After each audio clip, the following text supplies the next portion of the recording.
You see these plane crashes, accidents. Is the government as upfront and honest with reporting what actually happens in all these cases, or is there a lot of cover-ups? No, there's definitely cover-ups. You raise your hand and you swear an oath you will not strike against the government. They don't want to look like they don't know what they're doing, look bad, out of control. You hold the public trust to do your job for the American people, you could be involved in a situation that you never even knew about. It can be really stressful, and emergencies happen pretty regularly. Air traffic controllers, we solve problems you don't even know you have.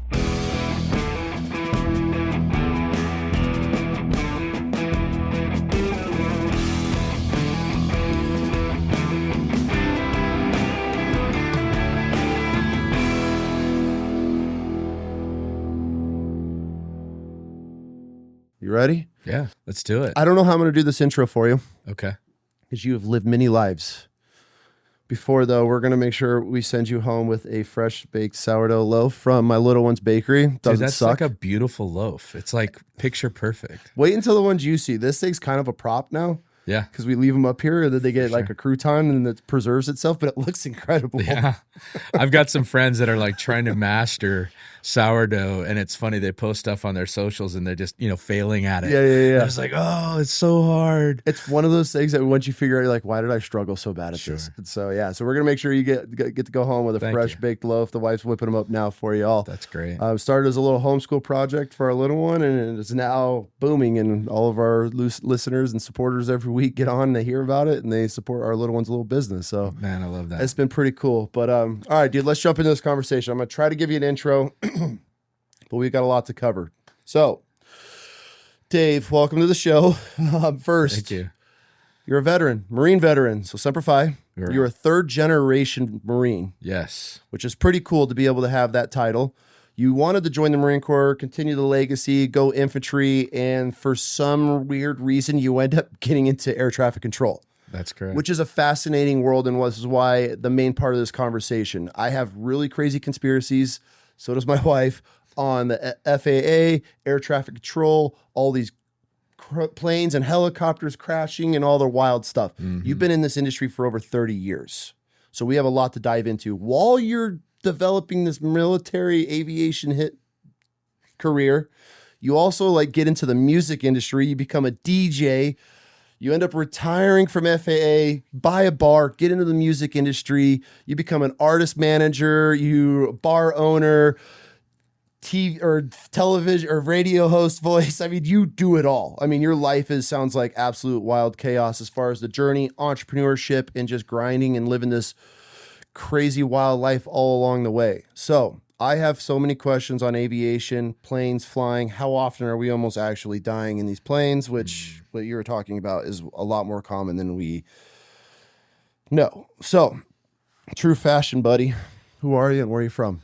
Yeah, thanks. It's great to be here. I really appreciate you hosting for today. But my name is Dave Riley. I was born in Northwest Illinois. Illinois. Huh? Yeah, just a fairly small town. Okay. Son to a former Marine and a law enforcement officer at the time. You had the military, the veteran / cop dad? Yep, How was that? I was really young, and I was the youngest and only boy in my family, so I got a lot of favor. I wouldn't say I was spoiled, but I got away with a lot because I was the youngest. Okay. My older sisters, not so much.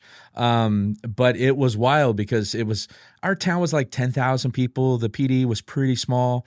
But I grew up hanging out at the police department and the fire station. They were co-located. Oh, okay, So I grew up just crawling around on fire equipment, hanging out with cops. But then also I have the same name as my dad. So anywhere that I went, people knew who I was. Yep. And my dad was like the asshole cop in town where all the bad guys knew who he was. They avoided him. But we also got death threats, windows shot out, phone calls, just threatening phone calls, crazy stuff like that. Oh yeah. Okay. That was very commonplace, but I grew up kind of oblivious to it because I was so young. Yeah. It was just part of life, but yeah, Dad was pretty stern on things. Yeah. How was Mom? My mom's got a very compassionate soul. She's a good woman. One of my core memories from that is my dad being a cop. He was a competitive shooter, and he got my mom into doing competitive shooting, and she was better than him. Always. she just had some, you know how it is, like when you go in the Marine Corps, they're like, yeah, we don't want you to have any experience. We're going to teach you from the ground up. That's how my mom was. Yeah. And she was a really good shot. She's got some great trophies, just local. Okay. So it was kind of fun, a very core memory of remembering that competitiveness, but my mom always kind of having the one up on the big bad cops. So when I got my wife in the shoes, she never shot a pistol or nothing in her life. And dude, within 2 or 3 times of just taking her out and starting with the most basic fundamentals, dude, she'd outshoot me and I think 90% of the dudes that I know, and with a 45, not even just a 9mm. I mean, she is a shot. And so yeah, it's really impressive. Same with my daughters, when you can get those clean slates, yep, and you know how to shoot and the fundamentals and positions and everything, and not muscling, you can slowly implement that, dude. It's wild how quick they pick it up and how accurate they become really fast. Well, and that's the first gun I ever shot. I was 5 years old. My dad put his 1911 in my hands and kind of cupped his hands around me, and I was like, wow, this is crazy.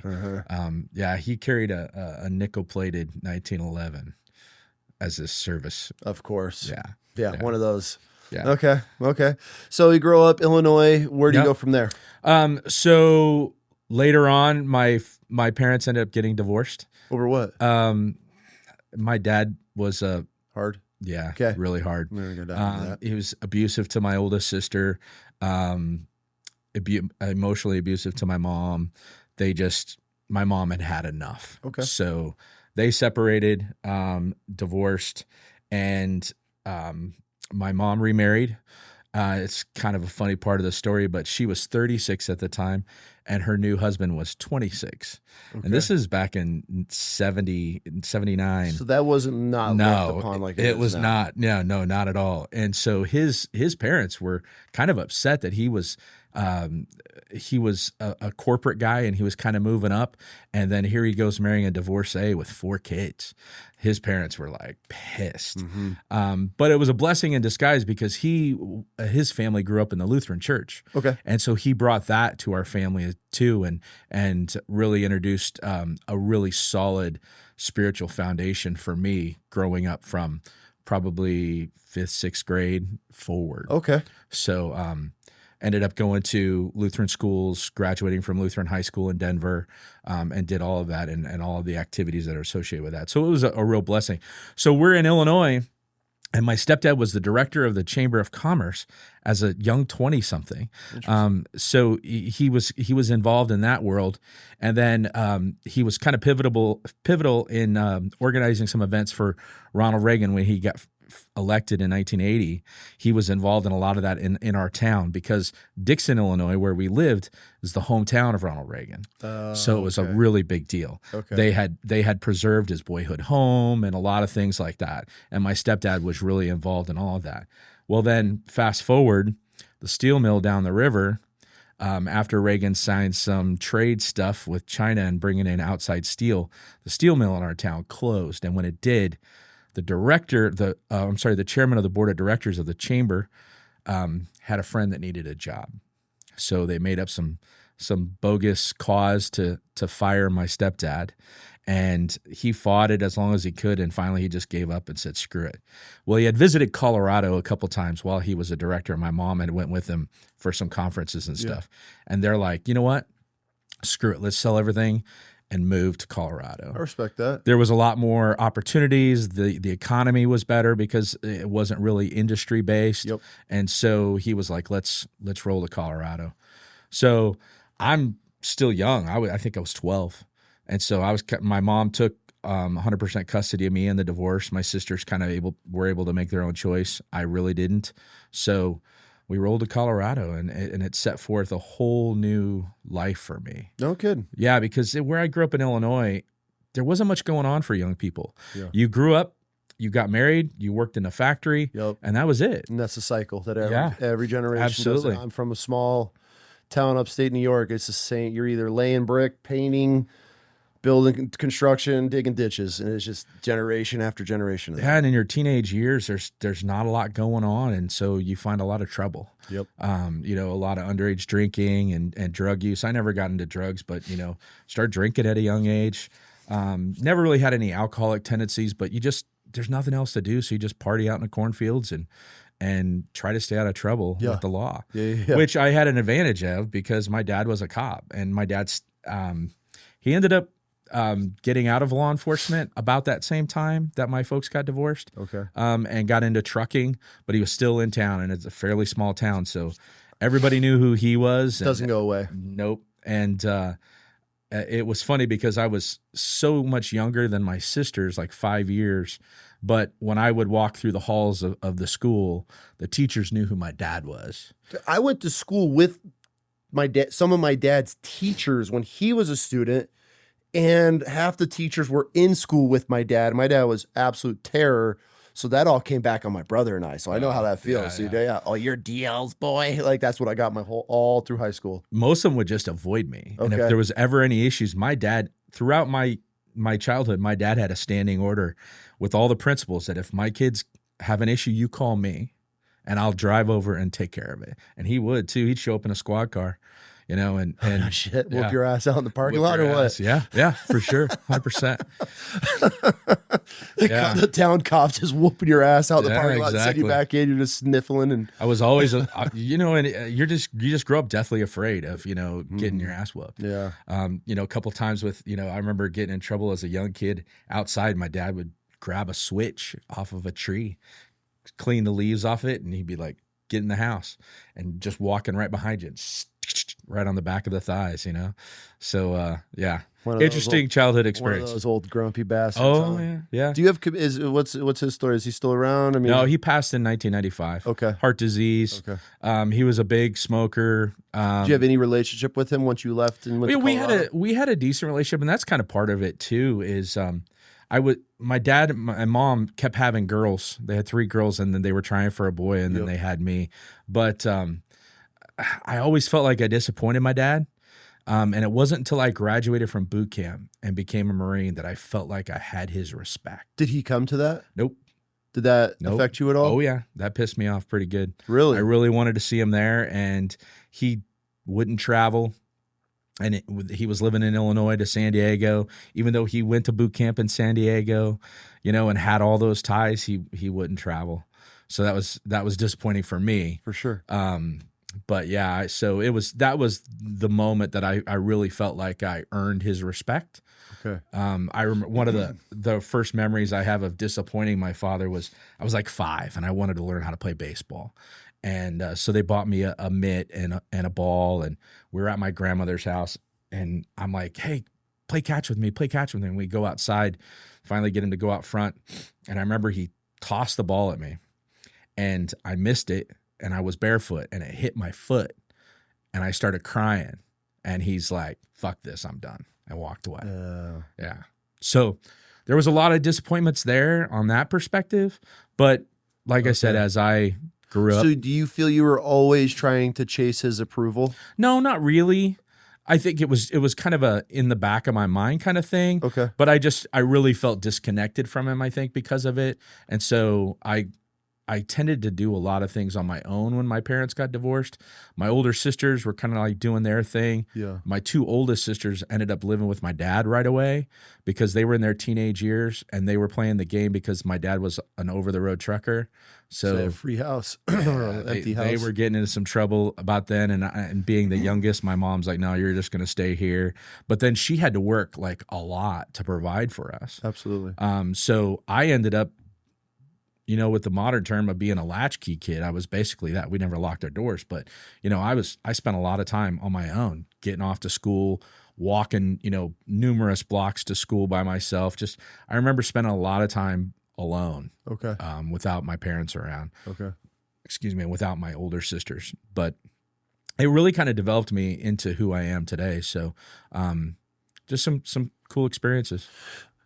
So you end up in Colorado, go through high school, a lot on your own, you're saying? Yeah. So, when's the Marine Corps come into play? Yeah. So, you know, my dad was a Marine, but he would talk about it briefly, but he didn't have like a lot of memorabilia or anything like that. But man, every time there was a Marine show on TV, it would, you know, he'd kind of talk about a little bit, but I just grew up in that environment. So when I when I realized that I really did not want to go to college, even though the private school that I went to was like a college prep school and everybody was going to college, I sucked at school academically. And I still look at school as like a social experiment for me. For sure. Because to this day, I'm still friends with some faculty. I made lifelong friends in high school, but I graduated like a 2.1 GPA because I didn't apply myself. And a lot of my teachers were like, dude, if you just apply yourself a little bit. But I was having too much fun doing all the social stuff. I was in, 3 sports a year. I ended up singing in choir. You were a choir guy? Yeah. And and that wasn't even part of the plan, but my best buddy, so that's when we moved to Colorado, I went there for 8th grade. And then when I graduated from 8th grade, and it was at a private school, my mom and stepdad just said, hey, we can't afford to send you to the private high school that everybody's feeding into. So I was deathly afraid to go to the public high school that I was in that district because there was like 1,500 students in this school, and I'd heard all these horror stories. So I actually, for 9th grade, went back to Illinois and lived with my dad for the first time by myself. And that was part of my decision making was like, I've never really lived with my dad in this new environment, so maybe I'll give it a shot. And I could only do a year back in that small town. Okay. Yeah. And so I was like, screw it. I'm going to go back to Colorado. There's just so much more going on. And I did that. But that's crazy. Your mom let you go for a year. Yeah. What's even crazier is when I graduated from 8th grade and she sent me back to Illinois, they bought me a Greyhound bus ticket. I was like 13, put me on the bus and said, okay. Bro, times have changed so much. Well, and then I had to change buses in Omaha. And mind you, this is before cell phones. So if you had to communicate with anybody, you had to put coins in a payphone. And I got to Omaha and got on the wrong bus. No. So I didn't. And you're 13? Yeah, 13. Okay. And I didn't even realize I was on the wrong bus until I was smart enough to we had made enough trips back and forth to understand the interstate system. And so I knew I was watching signs and I was kind of sitting up right behind the driver kind of thing. And I'm paying attention to the signs and I see Interstate 88, which is the interstate that diverged off of 80 that went towards my hometown. And we just blew right past it. And I went up to the driver and I was like, hey, you're supposed to go that way. And he's like, nope, I'm going to St. Louis. And I'm like, oh, I'm on the wrong bus. And you so had to go all the way to St. Louis? No. So he's like, there's a truck stop up here. I'll drop you off. 13 years old. Yeah, bro, it's wild. What year is this? 82, 83. No, 83. Yeah, yeah. You imagine this shit nowadays? Right, yeah. You have CPS on your ass. Kids gonna disappear in the first hour. Exactly. So he drops me off this truck stop, and I had some change, some money on me. And so I called my dad, and he's like, what the hell? Where are you? And being a trucker, he knew exactly where I was. And it was like a 4-hour drive for him. Yeah, one way for him. So he's like, son of a bitch. And so he's like, I'll be there. And so I just sat put for 4 hours. 8 hours later. He shows up. Yeah. Yeah. How pissed was he? He was pretty pissed. And that's your introduction back to your dad? Yeah, exactly. Setting the tone already, yeah. As a 13-year-old kid, it's your fault that you've ever traveled on a Greyhound bus before. It was crazy. But I survived it. So, And so I spent a year with my dad and my stepmom and my stepbrothers that she brought to the family, and it just was not working out. The only real blessing of that is I started playing football my freshman year, wrestled, and wrestling in Northwest Illinois is huge. Yeah. Oh yeah. Our program was more popular than our basketball program. Yep. Some great memories of being in the gym on a Saturday night, Friday night, whenever the meets were, and that the crowds, it was just crazy. And for whatever reason, a lot of the senior guys took me under their wing. And so I was kind of rolling in that clique with the upperclassmen. Yep. And so I thought, I was like, man, this is great. Where they're picking on all the other freshmen. But the crazy thing is I really sucked at wrestling. I was not good. I only ever won 2 matches. Yeah. One my freshman year and one my senior year. Oh, no shit. Yeah, I sucked. You stuck it out for that long? Yeah. Because it's a great workout, right? Okay. I mean, when you're wrestling, Yeah. you're working out a lot. And I've always struggled with my weight. Oh, My did you in high school?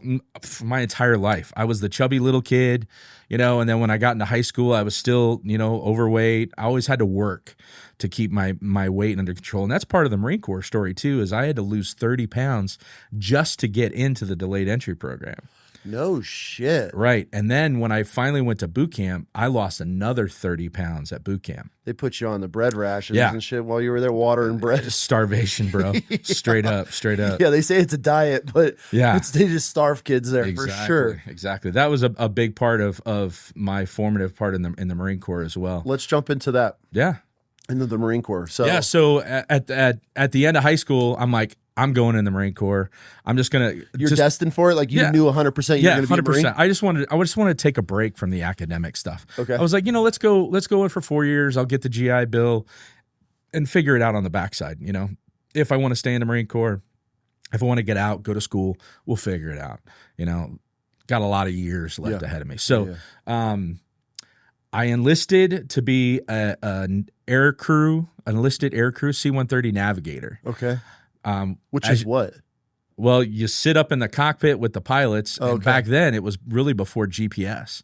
So You're like sitting there with a map, like telling them like a lot of the navigation stuff. Really? Yeah, Okay. for sure. I don't even know if they have those nowadays with all the technology that's in aircraft now, if they even have enlisted aircrew navigators.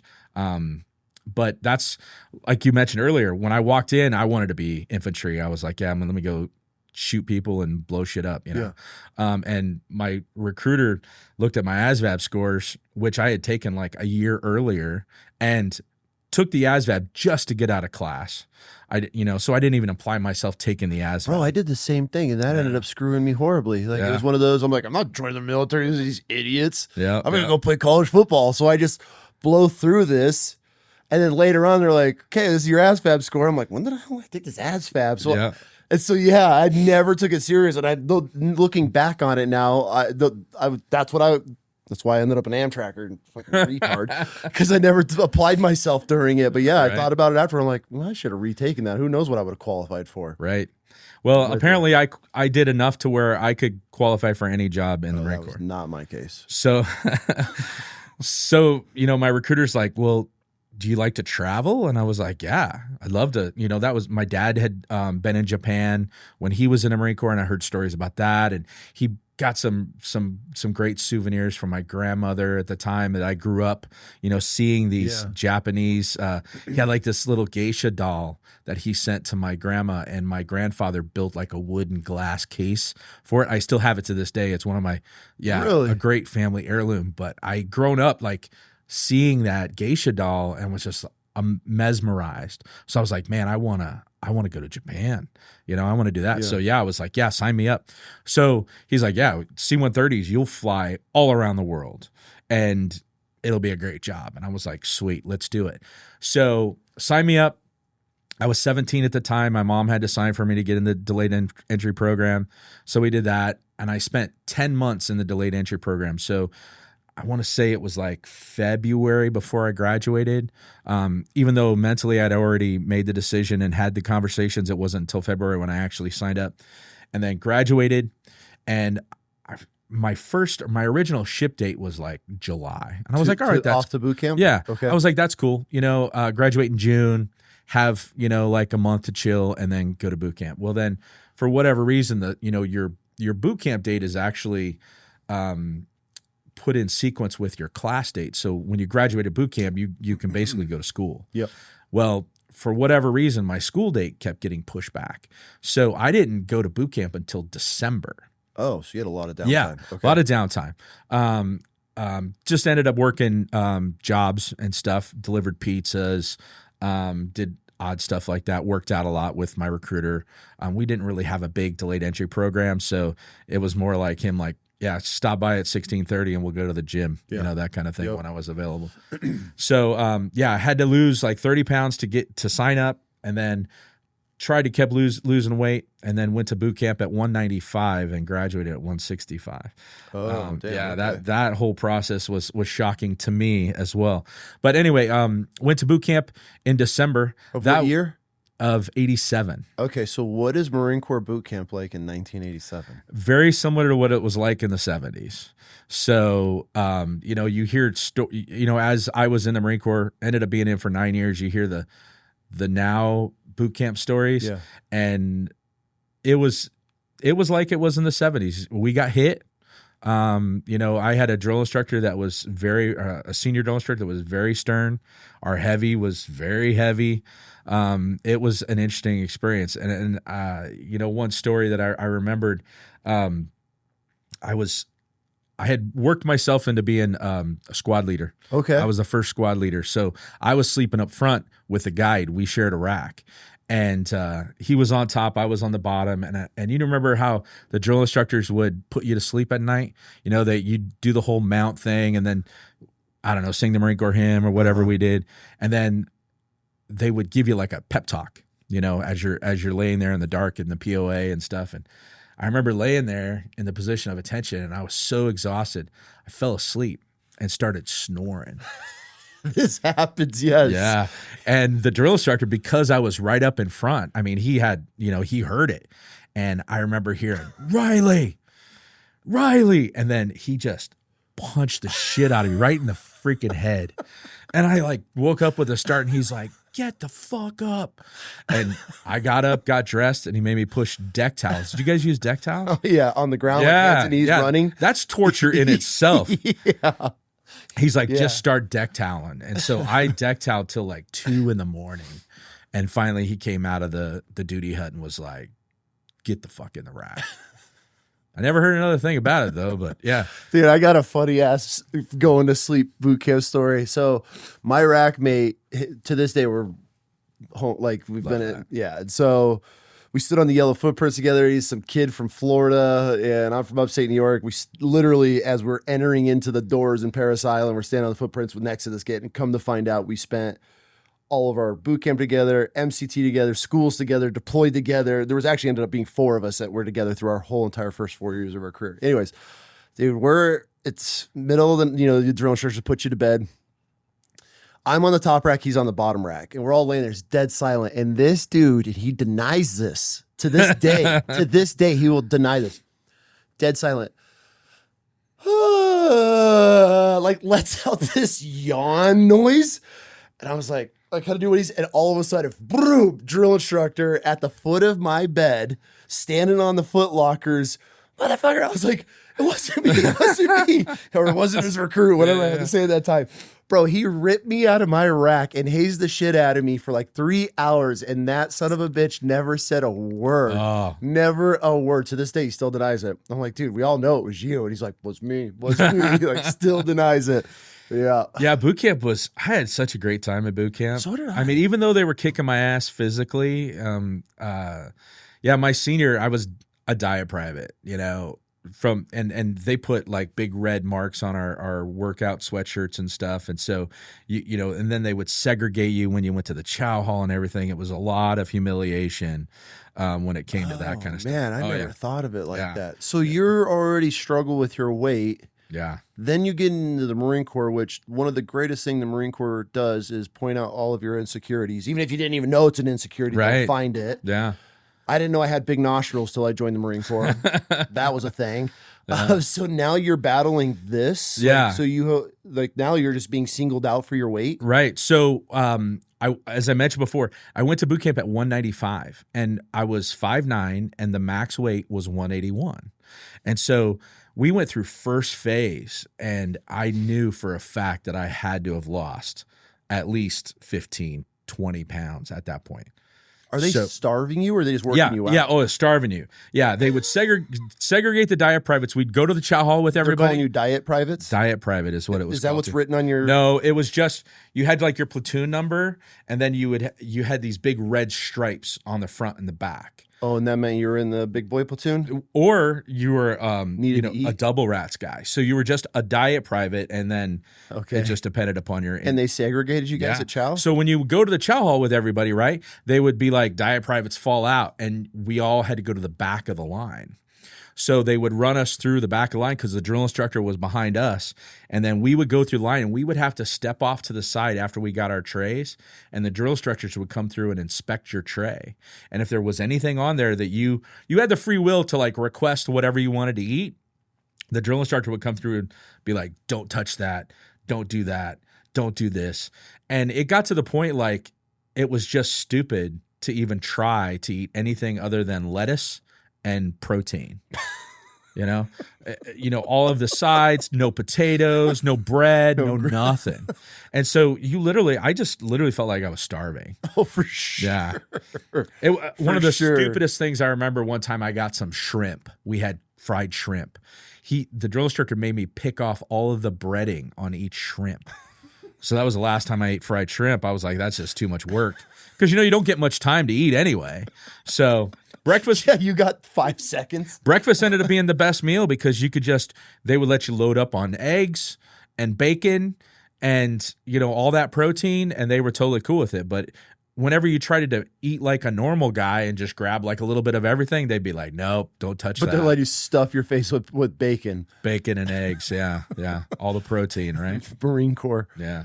It's probably a little better now, but back then it was like there was not much knowledge about nutrition and that kind of stuff. But so I went through first phase. We transferred to Edson Range after the first 2 weeks for rifle range. Pendleton, yep. And the first night we were there, my senior gets us online and he's like, any of you diet privates think that you're under your weight, fall out. And like 2 of us were brave enough to step up. And I was like, yeah, I'm good. I think I've lost enough weight to get into my range. So he's like, all right, let's go. And he walks us over to medical. And this is like 8, 9, 10 o'clock at night. Some corpsman was on duty. And he's like, all right, get up on the scale. And I drop all my gear, sit down my rifle, start taking off my uniform. He's like, what are you doing? And I was like, I'm getting on the scale. He's like, no, with all your gear, rifle, everything. So I get up there with all this. And of course, that's like 25, 30 pounds of kit, And I'm just like, I was so morally defeated by it. I was like, well, there's just no way I'm ever going to make my weight. And so he said, when you make your weight with all your gear on and a rifle, I'll let you off the diet. So I gave up at that point. I was just like, all right, here we go. This is just going to suck the whole time. But being at the rifle range, and it kind of goes back to what I talked about earlier with shooting, grew up around guns. Wasn't a hunter, but shot enough to understand. Well, I ended up being the platoon high. And at one point on pre-qual day, I was the company high shooter. And so that my drill instructor, my senior, really started like going like, man, okay, this kid's got some potential. Even though he has a weight problem, he has some potential. And the one thing that always saved me throughout my entire Marine Corps career is I could run. And so as a hefty kid? Yeah, well, because I carry all my weight in my thighs. Okay. And so it really helped me with like endurance. So I could get out there and run where a lot of the fat bodies were falling out. I was like right there. Okay. And my senior would put all the fat bodies up in the front of the formation when we would run. Yep. So you can't fall out. Yep. And I would be right up front and he'd always kind of look back and I'd be right there stride for stride. And so I really earned his respect. And that's how I ended up being a squad leader because, he realized that I had some leadership potential. And that in my mind goes way back to even when I was in elementary school. My dad being a cop, I was like a crossing guard. Yeah. We had a little at one of my junior high school. We had like student volunteers to be crossing guards, and we wore little belts and little badges and stuff. Well, my dad being a cop, that was just like natural for me. Yeah. Well, I rose to be like the captain of the student crossing guards, And then in high school, even though I sucked at wrestling, I was a captain of the wrestling team because I always tend to rise to a leadership position. Just part of my character. Yep. So going into the Marine Corps, it was natural Bound to happen.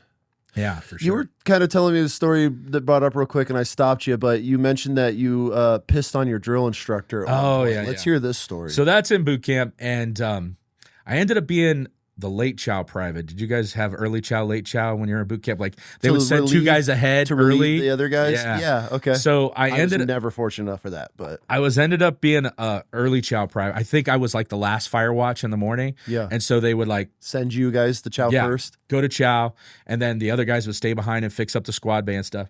And so I ended up coming back with the platoon, and I was out being a squad leader. I was out of regular formation.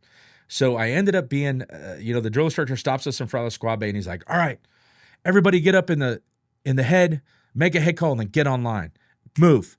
And so everybody starts filing off, and for some reason I'm in the fourth squad at the end, and I'm like the last dude in the squad bay, and I step across the threshold of the hatch in the squad bay, and I'm like, I hear secure the head, and I had to piss like a freaking racehorse, and I was like, nope, I'm gonna go in and take a piss. So I go into the head, and the one of the juniors is in there, and he's screaming, "Get out of the head, get out of the head." And I went to the urinal, and I whip it out, and I'm taking a piss, and he's screaming in my ear, "Get the fuck out of the head, get online, get online." And I'm just like, nope, this is going to happen. I'm just going to do this. He was a first-time drill instructor. This is his first platoon. He reaches up and grabs me and spins me around, and I'm midstream. Oh, no. And I literally pissed right across his legs. And he like looks down and he looks at me, and he had on the olive drab trousers. Okay. And when those things get Black wet, line. it's a line. Yep. And he looks down and he looks at me, and he's like, and he just starts turning red, and he's shaking, and he just runs off to the duty hut. And I'm like, holy shit. So I finished, buttoned up, get online, and I'm standing there, and I'm like, holy shit. Waiting. He comes out, and he storms over to where I at, and he looks at me, and he's like, "If you fucking tell anybody about this, I will kill you." So drill instructor Sergeant Hubry, I'm telling this right now on a great podcast. So if you're out there, come find me. Yeah. This is a great shit story. Yeah. So probably one of the only recruits to ever have pissed on a drill instructor, I would say. And got away with it. Yeah. Got away with it for sure. If boot camp is one of the most fascinating times of anybody's life. Like there's no way to ever. I don't know how it is now. You hear these kids get like their own phones and safety cards and all that other shit. But yeah, we had a drill instructor. It was his first. We were his first platoon. Like the new little J hats or whatever they call them. And I'll never forget this. After they'd run you through the showers. Every other shower head was scalding hot and then ice cold. So you just, you're running through. And when I say scalding hot, like you're like trying to avoid them. It's burning. So we all run through. We get our little whitey tighties. We're all standing on line, and they're about to do an inspection. Well, he comes out with these two spray bottles. One of them's got Listerine in it, and then we had Aquaphor. I think West Coast do like Bulldog or some shit back in the day. The cologne was called Windrift. Okay, they've changed it since, but so he's got a blue bottle of Aquaphor and a blue bottle of Listerine, and he'd walk in front of you and he'd be like, "Open your mouth, bitch," and he just sat there and he would. But this motherfucker on purpose switches the bottle. So he's just blasting in your face with a spray bottle of cologne and then spraying Listerine on your chest. And he just go to the next dude. Yeah. And my rack mate and I were both, we're doing one of these like, oh, fuck, this is like, and now these recruits are catching on because he's blasting you in the face with cologne. So guys are like screaming. There's kids laying on the ground, like rolling around. And we're all like, oh my God, dude, like this dude's he doesn't care.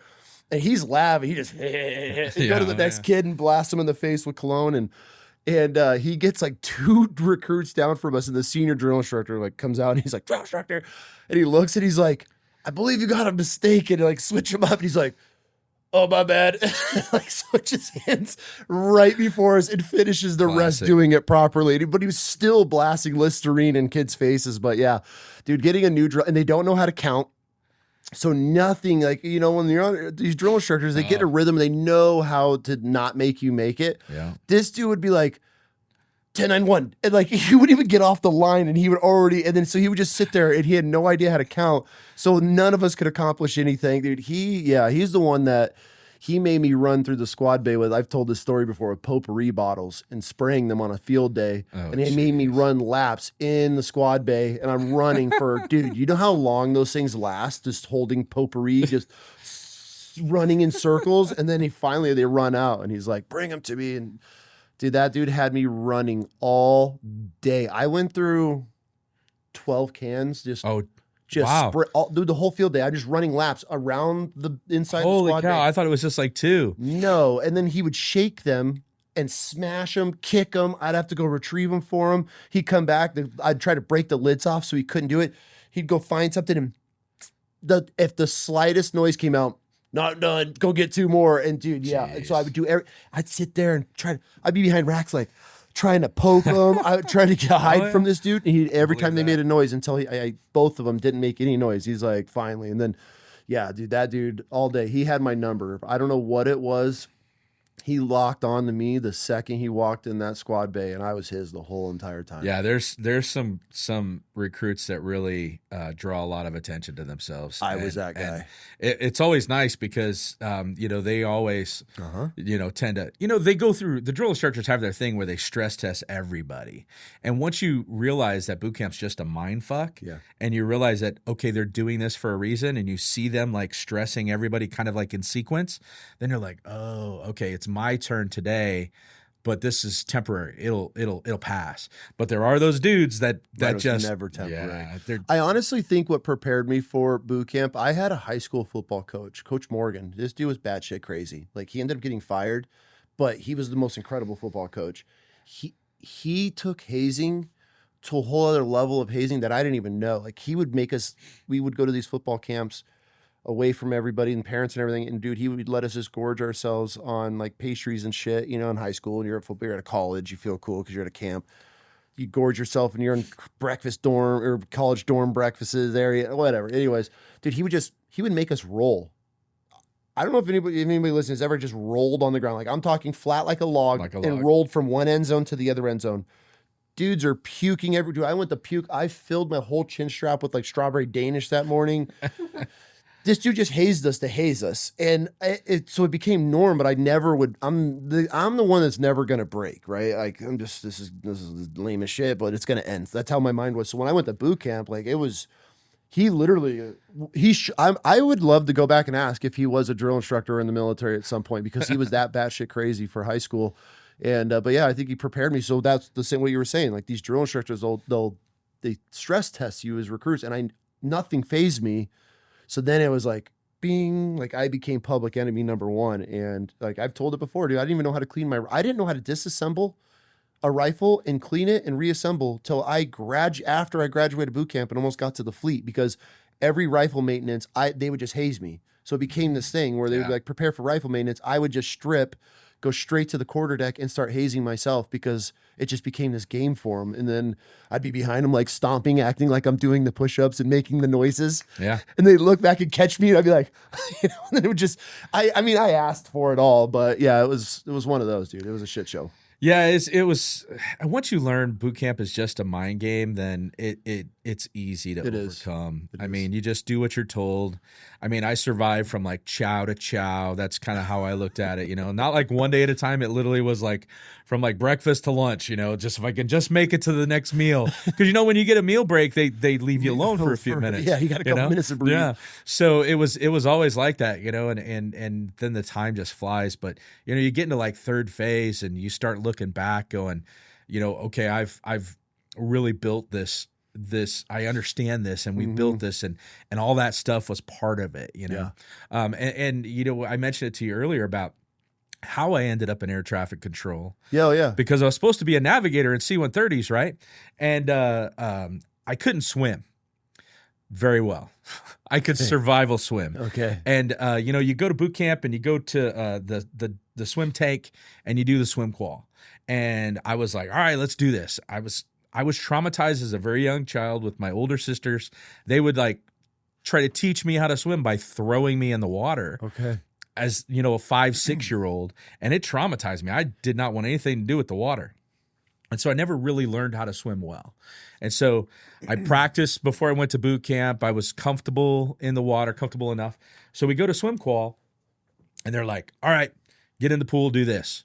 All right, do that, get out of the pool, stand over here. And, you go through this whole rigmarole of the qualification. You don't understand what's going on. You're just doing what you're told. And, jump off the 20-foot tower, do that. And then, you go about your day.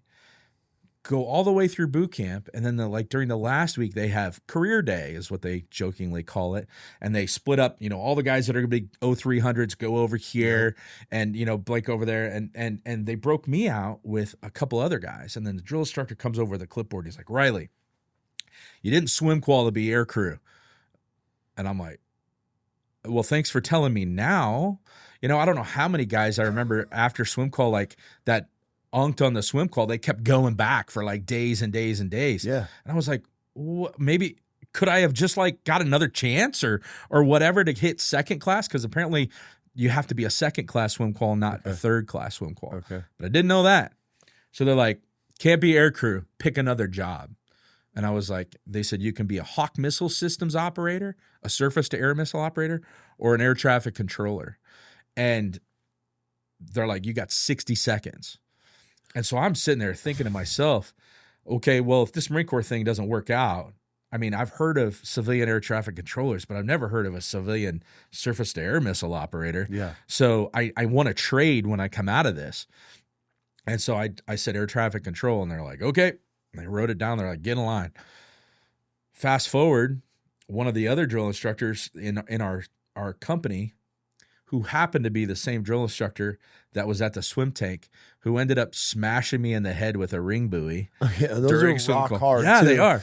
They are. They look soft, like you think it's gonna be some rubber. Those things are like a brick. Yeah, I remember during the swim call, I was kind of flailing in the water, and he's like, just relax, just settle down.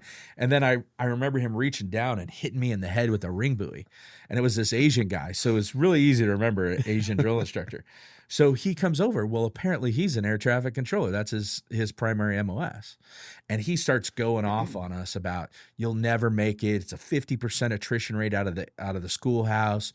You'll get washed out. You'll end up being a cook. And he's just hazing us about this, which was, tracks for and on par for where he had treated me in the swim tank. Later finding out that most of the drill instructors that worked in the swim tank were kind of flunkies from, their platoons or whatever their companies. So I was like, great, this is really going to suck. Okay. So after boot camp, I go on leave, and I end up going to A school in Memphis, Tennessee. What's A school?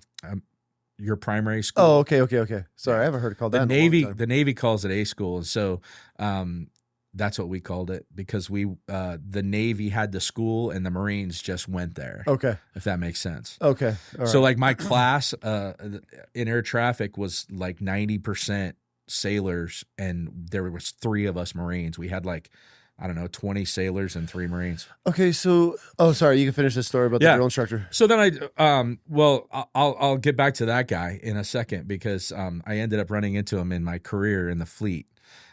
Which was bittersweet. Actually, a very sweet ending. I got the last laugh on that. But I went to A school and took to air traffic like a fish to water. Okay, what air traffic control school? What are you learning? Where do they even start you in? Yeah, this? And the school is kind of short. It's 4 months long to be air traffic control. I could be completely. I'm ignorant to this whole world. Yeah. This is why I have questions. I feel that air traffic control is a crazy important job. Mm-hmm. Very high stressful, and it's only a 4-month school. Yeah, is there a lot to this, or is it just there's the basics, and if you screw up one of the basics, then that everything can go awry? Yeah, it's 90% on the job training. So that 10% at the beginning you get is really just bookwork, understanding the rules.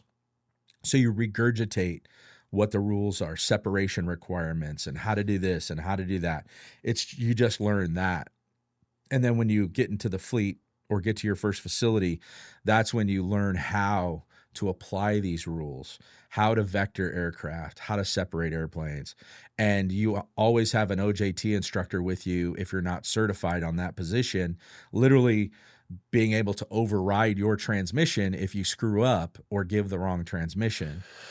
A lot of people have a hard time talking on comms. Mm-hmm.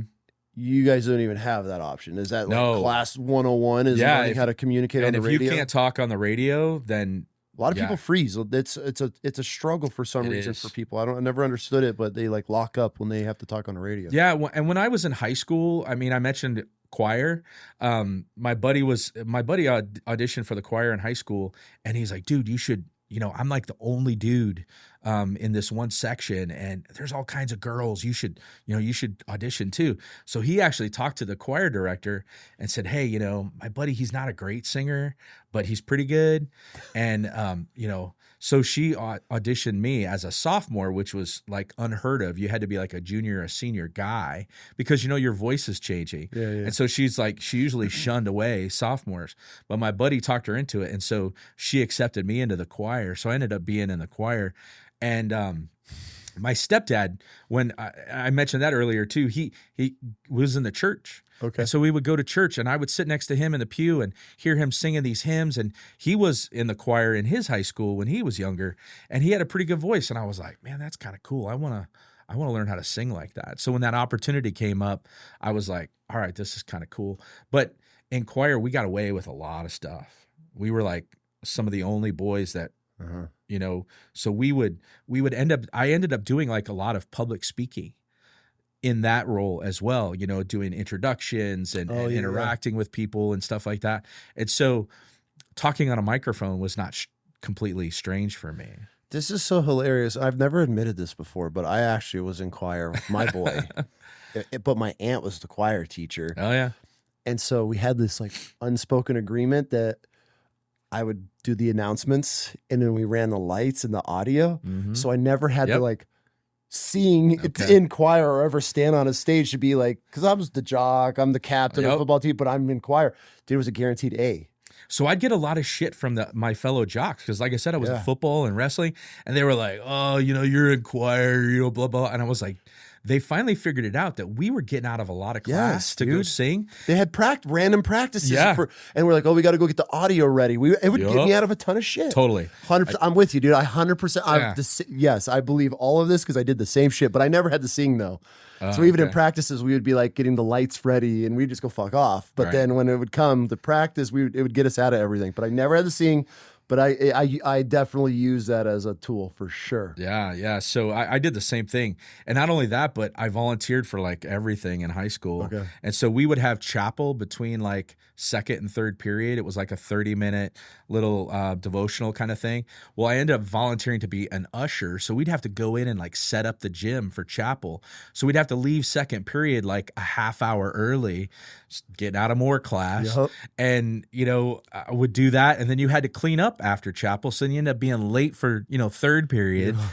So I was always angling for that, like I really don't need to be in class, hence the 2.1 GPA for sure when I graduated. For sure, I'm right with you. One of the other big contributing factors is that I had another buddy that I went to church with that was like at the school, he's like, dude, I'm on like photography, I'm like a photographer for the yearbook, you should we need photographers. You should come learn how to do that. And I was like, all right.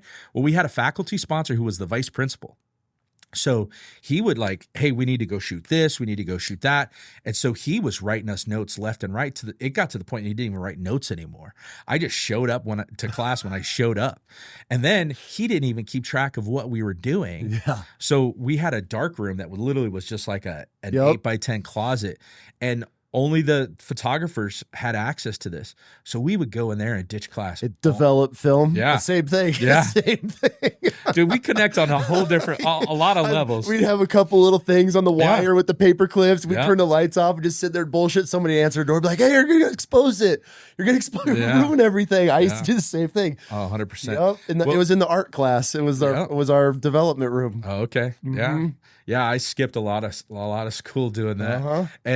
And the vice principal was also the German teacher. Okay. So when I took a language, you had to take a language. I took German, and he literally like would just not even question where I was. And so I was ditching like all the time, and he would just assume I was either shooting or developing during that class. And I remember I took 3 years of German.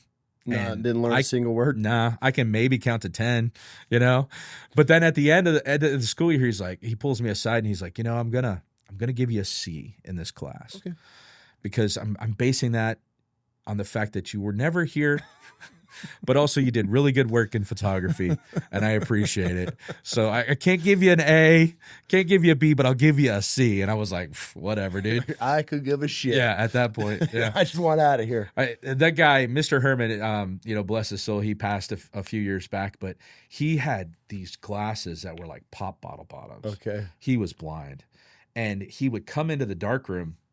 He'd open the door and he had a cabinet that was locked that he kept his camera and all of his gear in. And then he would come straight in, go to that cabinet, he'd get his stuff, and he'd walk out.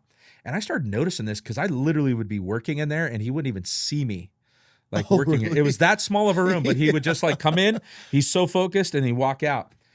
And so I was talking to my buddies and I was like, let's do an experiment.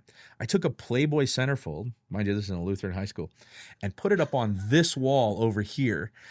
And I was like, let's just see if he ever notices it. Never once. It was up there for like a month, and I finally took it down. It wasn't even funny anymore. It's not even funny. Yeah. I was like, we're just going to get in trouble, and it's been up here for a month, and he's never going to see it. So we took it down, but he would just come right in, and this Playboy centerfold is right here. And I would just shake my head, and I was like, wow, this is great. But he was a super nice guy. Mm-hmm. Taught me a lot. So that's, being kind of like, I don't want to say, I just did a lot in high school to be in front of people. And so talking on comms, talking on the radio, talking into a microphone was never a problem for me. I wonder if I was always comfortable on. I want that, if that was the translation too. Like I was always the class clown. Yeah. Get up and have to speak, or they had a punishment, I'd have to read something off. And that was the only thing I ever struggled with, was public reading. I could public speak all day, but when I have to read notes, that was what would mess me up. I don't know why. It's even to today, like if I have to give a speech, I do everything off bullet points, and then I just can't sit and read because Hey, remember that when you were a kid, they make you read aloud? Okay, David, it's your turn. Read the next paragraph. Torture for me. Yeah. This is one of those, I've never talked about this before. That was my only insecurity all through my whole entire high school. Everything was having to read it. And then they would just pick a random paragraph. And of course, my paragraph's the longest every damn time. And I'm over here, he? And then somebody's like, that's the, bro. And I'm like, dude, I can remember sweating, breaking it down by paragraph, and you're looking around the room. You're counting the paragraphs. This case is 16, 1, 2, 3. And then I'd always miscount it. And then I would be like and then every kid you recount it and recount. Dude, I was that guy. Yeah. Fuck, dude, that was something's never changed. And you're like me. 20 years younger than me. Traumatized, bro. Yeah, I'd be like, and I'd try to read the paragraph. I'd read it like 10 times. I'd memorize it, and then I'd be off by a paragraph, and I'd be like, struggle bus, dude. I would just lock up. I don't know what it is, but if they were like, get up here and tell us a story, I would. I had a teacher, actually, I was late every day to her class. I think she was an aunt related somehow. I was late every day, and she wouldn't start the class till I walked in. I would just kick the door over, like, all right, what's up? And she'd be like, get up here. Tell a story. Since we're all waiting on you, tell a story. So I would just rip off what I was doing. And then, so she would not start. So the whole class would be sitting there waiting to hear a story from me.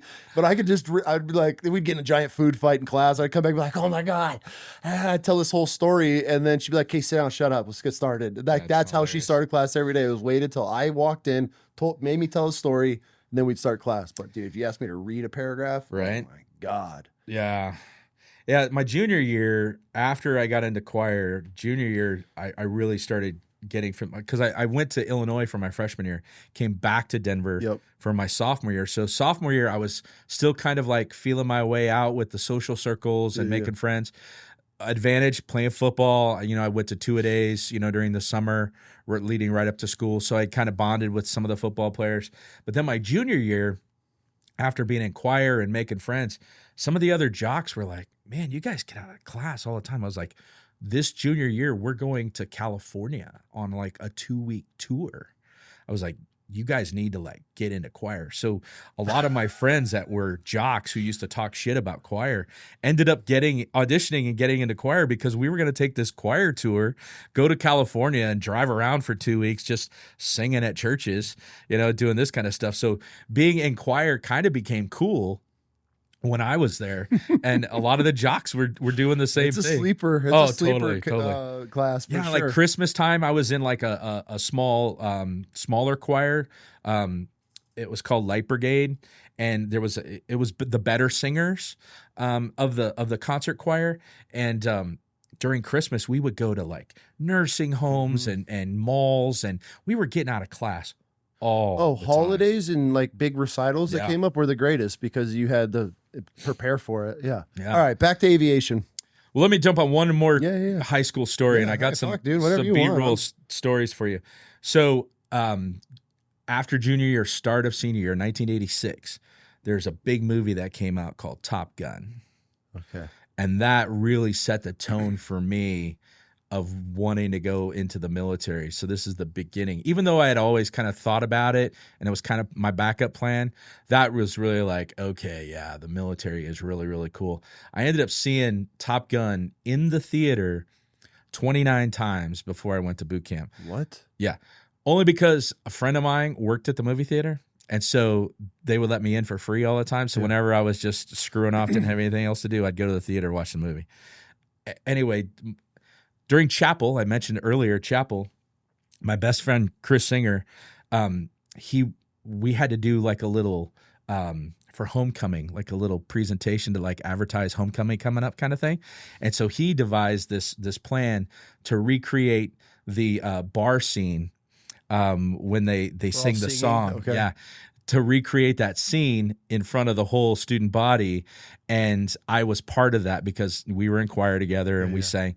So we all, our mascot was the lights of Lutheran High, you know, the light of the world, you know, that kind of thing. So the lights were our mascot.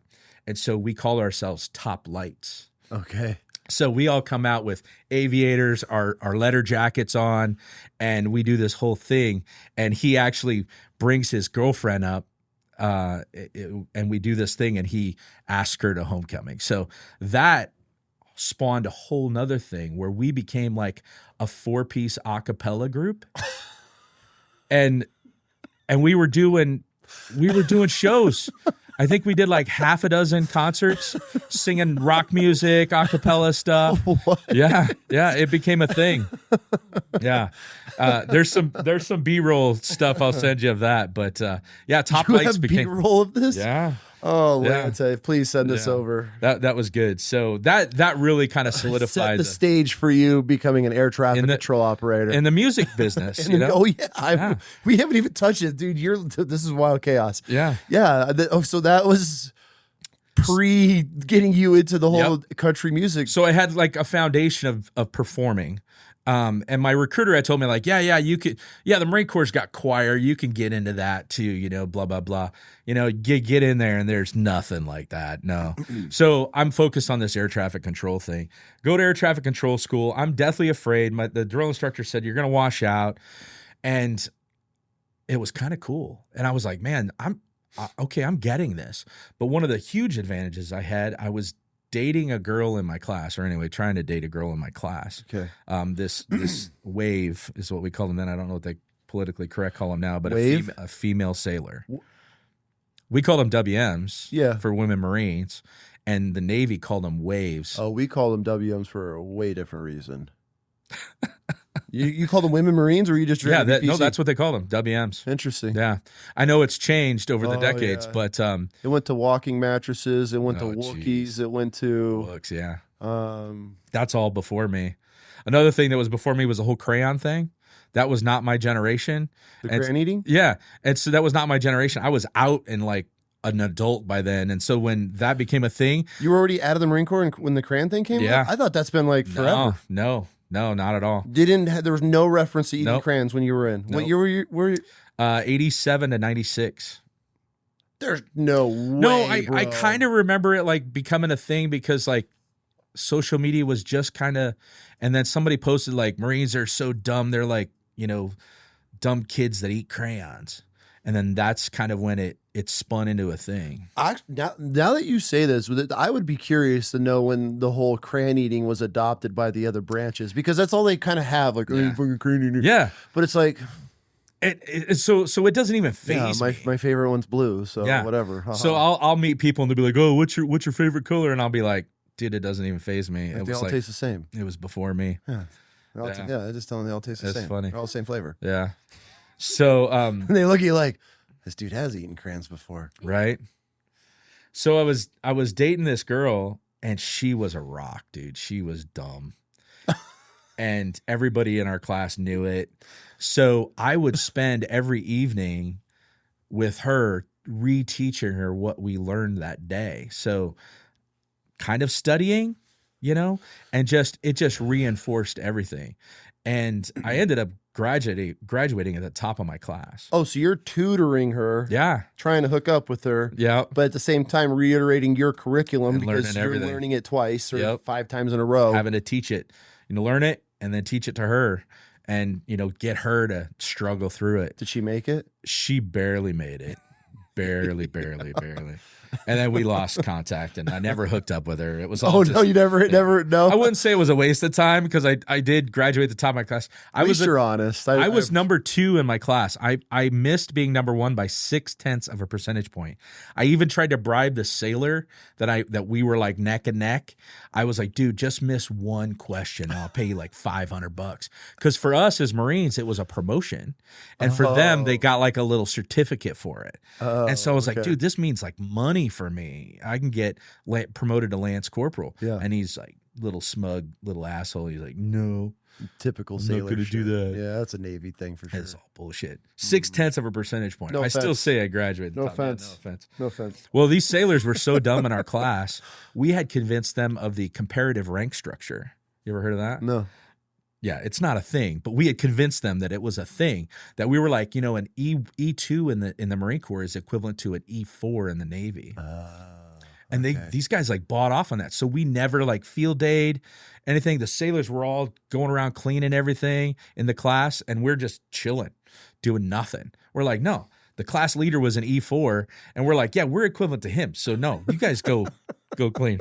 That's some Marine shit. Oh yeah, that is 100%. For sure. 100%. But also the Navy rank structure, they tried to ingrain that in us. And I never, and I spent half my career on Navy ships, like all over the world. And I'd be like, unless it was an officer, I didn't address it. Chiefs. A chief, you learn quick. I knew a chief real quick. When you salute a chief, yeah. they get pissed. Yeah. And the chief on our first deployment was like this Arnold worshiper. He worshipped Arnold Schwarzenegger. And he was ginormous.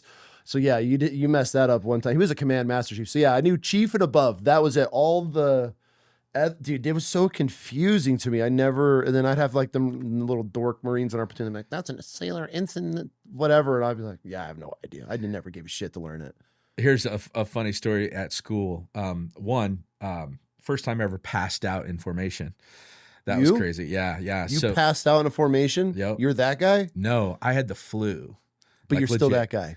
Well, sometimes you can't avoid it when you're in Memphis, Tennessee in the summertime. Out? So we did a test that day, like a written test, and everybody, we finished the test and they had time to kill. So they were like, get outside, we're going to do an inspection. And there was like, 20 of us in the class. So we fall outside and the Marines, we were always in the first squad right next to each other.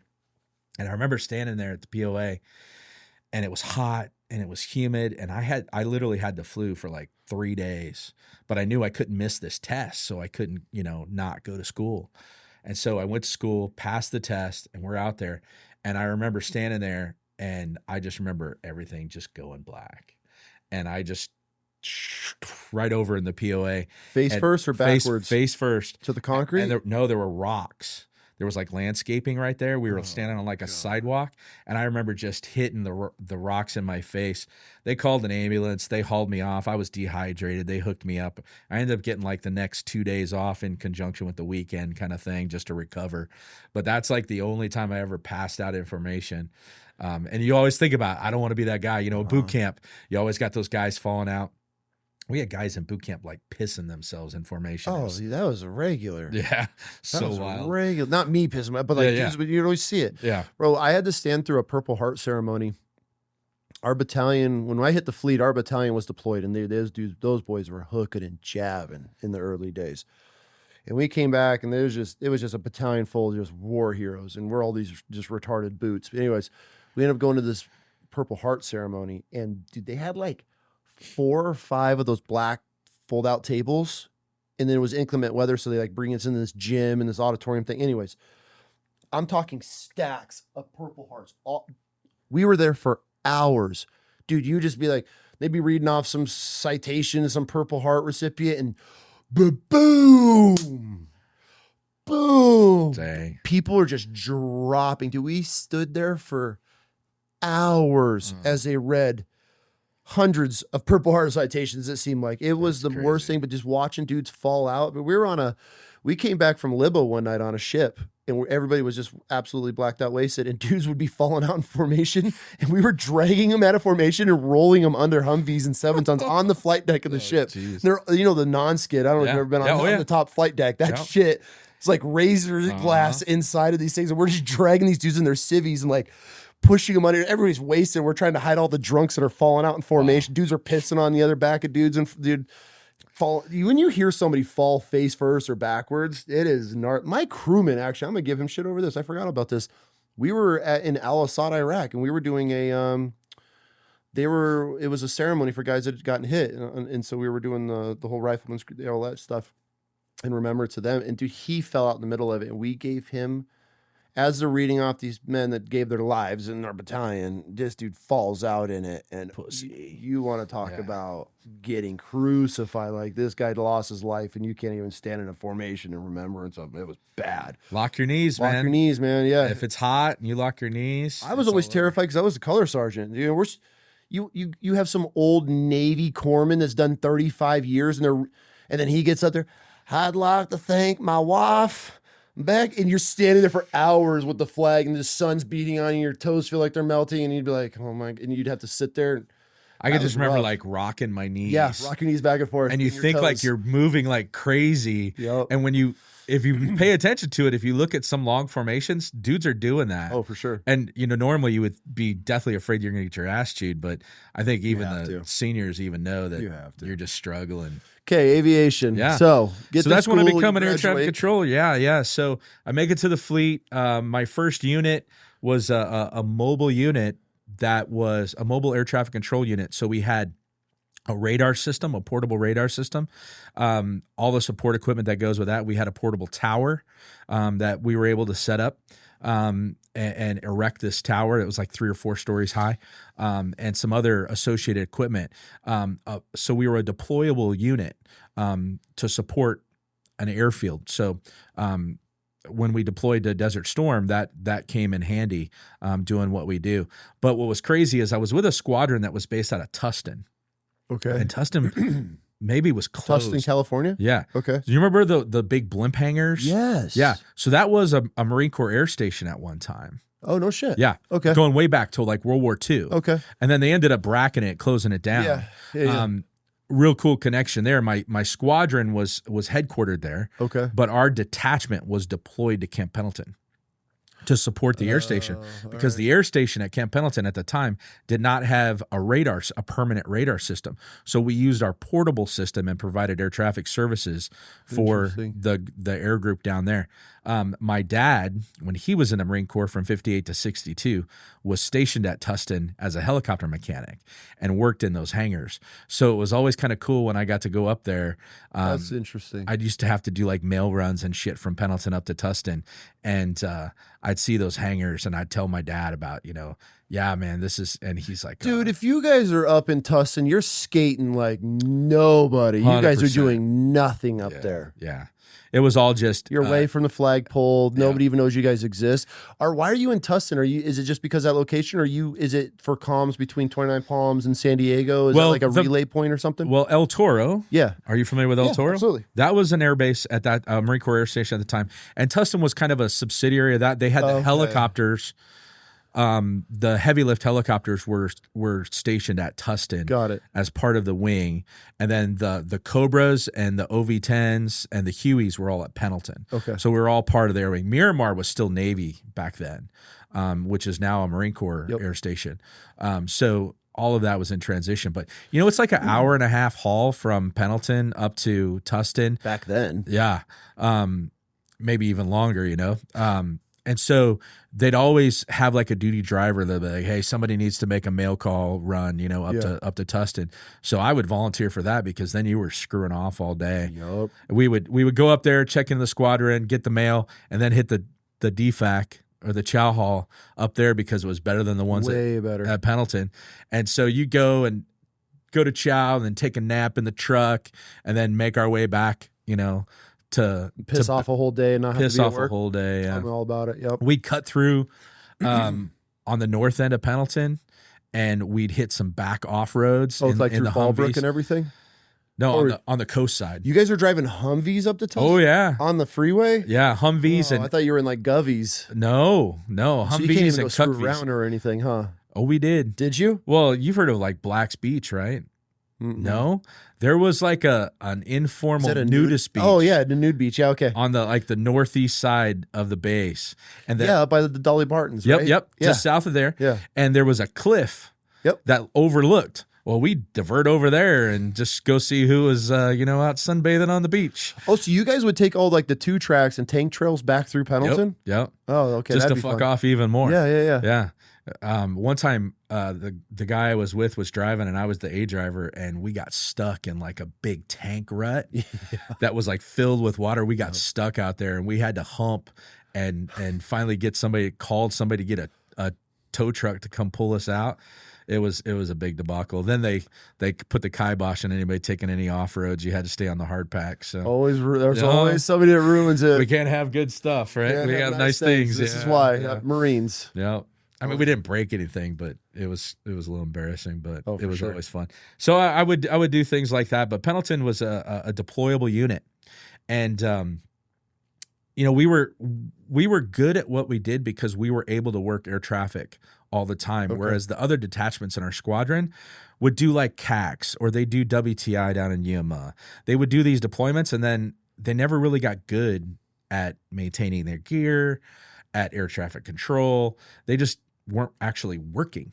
And we were an active deployed detachment. Okay. So we were working. And so it was a great experience. Learned a lot about air traffic control. My bros that are maintenance guys, maintainers, they were actively working on radios and all the equipment. And so we knew our shit. For sure. And it really paid off. I remember one night, my 2 best bros, Chris and Benny, and I still keep in touch with those guys today. Benny was a controller. Chris was a radio guy, a comms guy.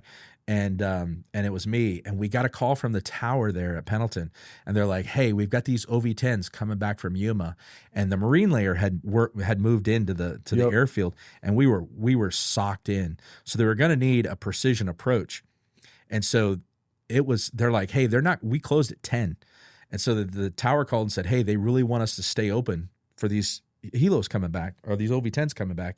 Will you guys do it?" And we're like, "Well, yeah, of course, that's what we do."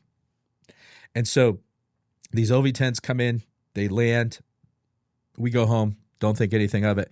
We show up to work the next day. The NCOIC, the gunny, was like, "Hey, you guys got a couple cases of beer over here." And we're like, "What?" And he's like, "Yeah, apparently those pilots that came in late last night showed their appreciation, and they bought a couple of cases of beer for you guys." And it was just the 3 of us, and we're like, "Yeah, it's no big deal, but okay, we do make a difference." Mm-hmm. It was kind of cool. And also, we were all like 20, 21. We were young. Yeah. And we have millions of dollars of equipment that we're responsible for. And the lives of the pilots. And that event really kind of hit home. I was like, man, this is a cool fucking job. I really like this. Not to mention that, I kind of excelled at it and got qualified really fast. And what are the qualifications with air traffic control? well, just like, when you start at a new facility, there's like the first positions you train on, and every position is like a milestone. Oh, okay. And then you train on it, you get certified, and then you can work by yourself. You don't have somebody critiquing every word that you say. And so you get through these qualifications, and you don't necessarily earn rank, but it's kind of a prestige kind of thing. Especially in the Marine Corps at the time, we had like a supervisor position, usually held by E5s and higher. And it was really rare to have an E4 be a supervisor. And at one point I had attained that. Yeah. And so it was a lot of responsibility. You were required to run the crew, run the shift, handle the operations. If anything went down, you were the first person they called was the supervisor. So it was kind of a cool thing to do. And that's when I realized that air traffic control is pretty badass. So where do you go from there? Yeah. So Desert Storm picks up, Yeah. right? So you guys are learning a bunch here. You get to screw off and go all over the place and learn a bunch of skills. Yeah, And Desert Storm starts popping We off. did some cool shit at Pendleton. One of the things we got to do with the infantry, they closed the airfield one time, and we got to be the OPFOR.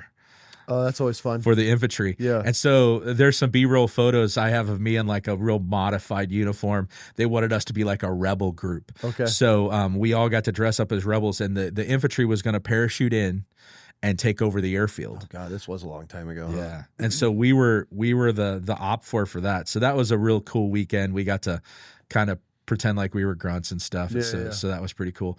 And then that experience, because our whole command, our detachment command, they took advantage of it too as a training opportunity for us, because we had never deployed, because we were working where we were.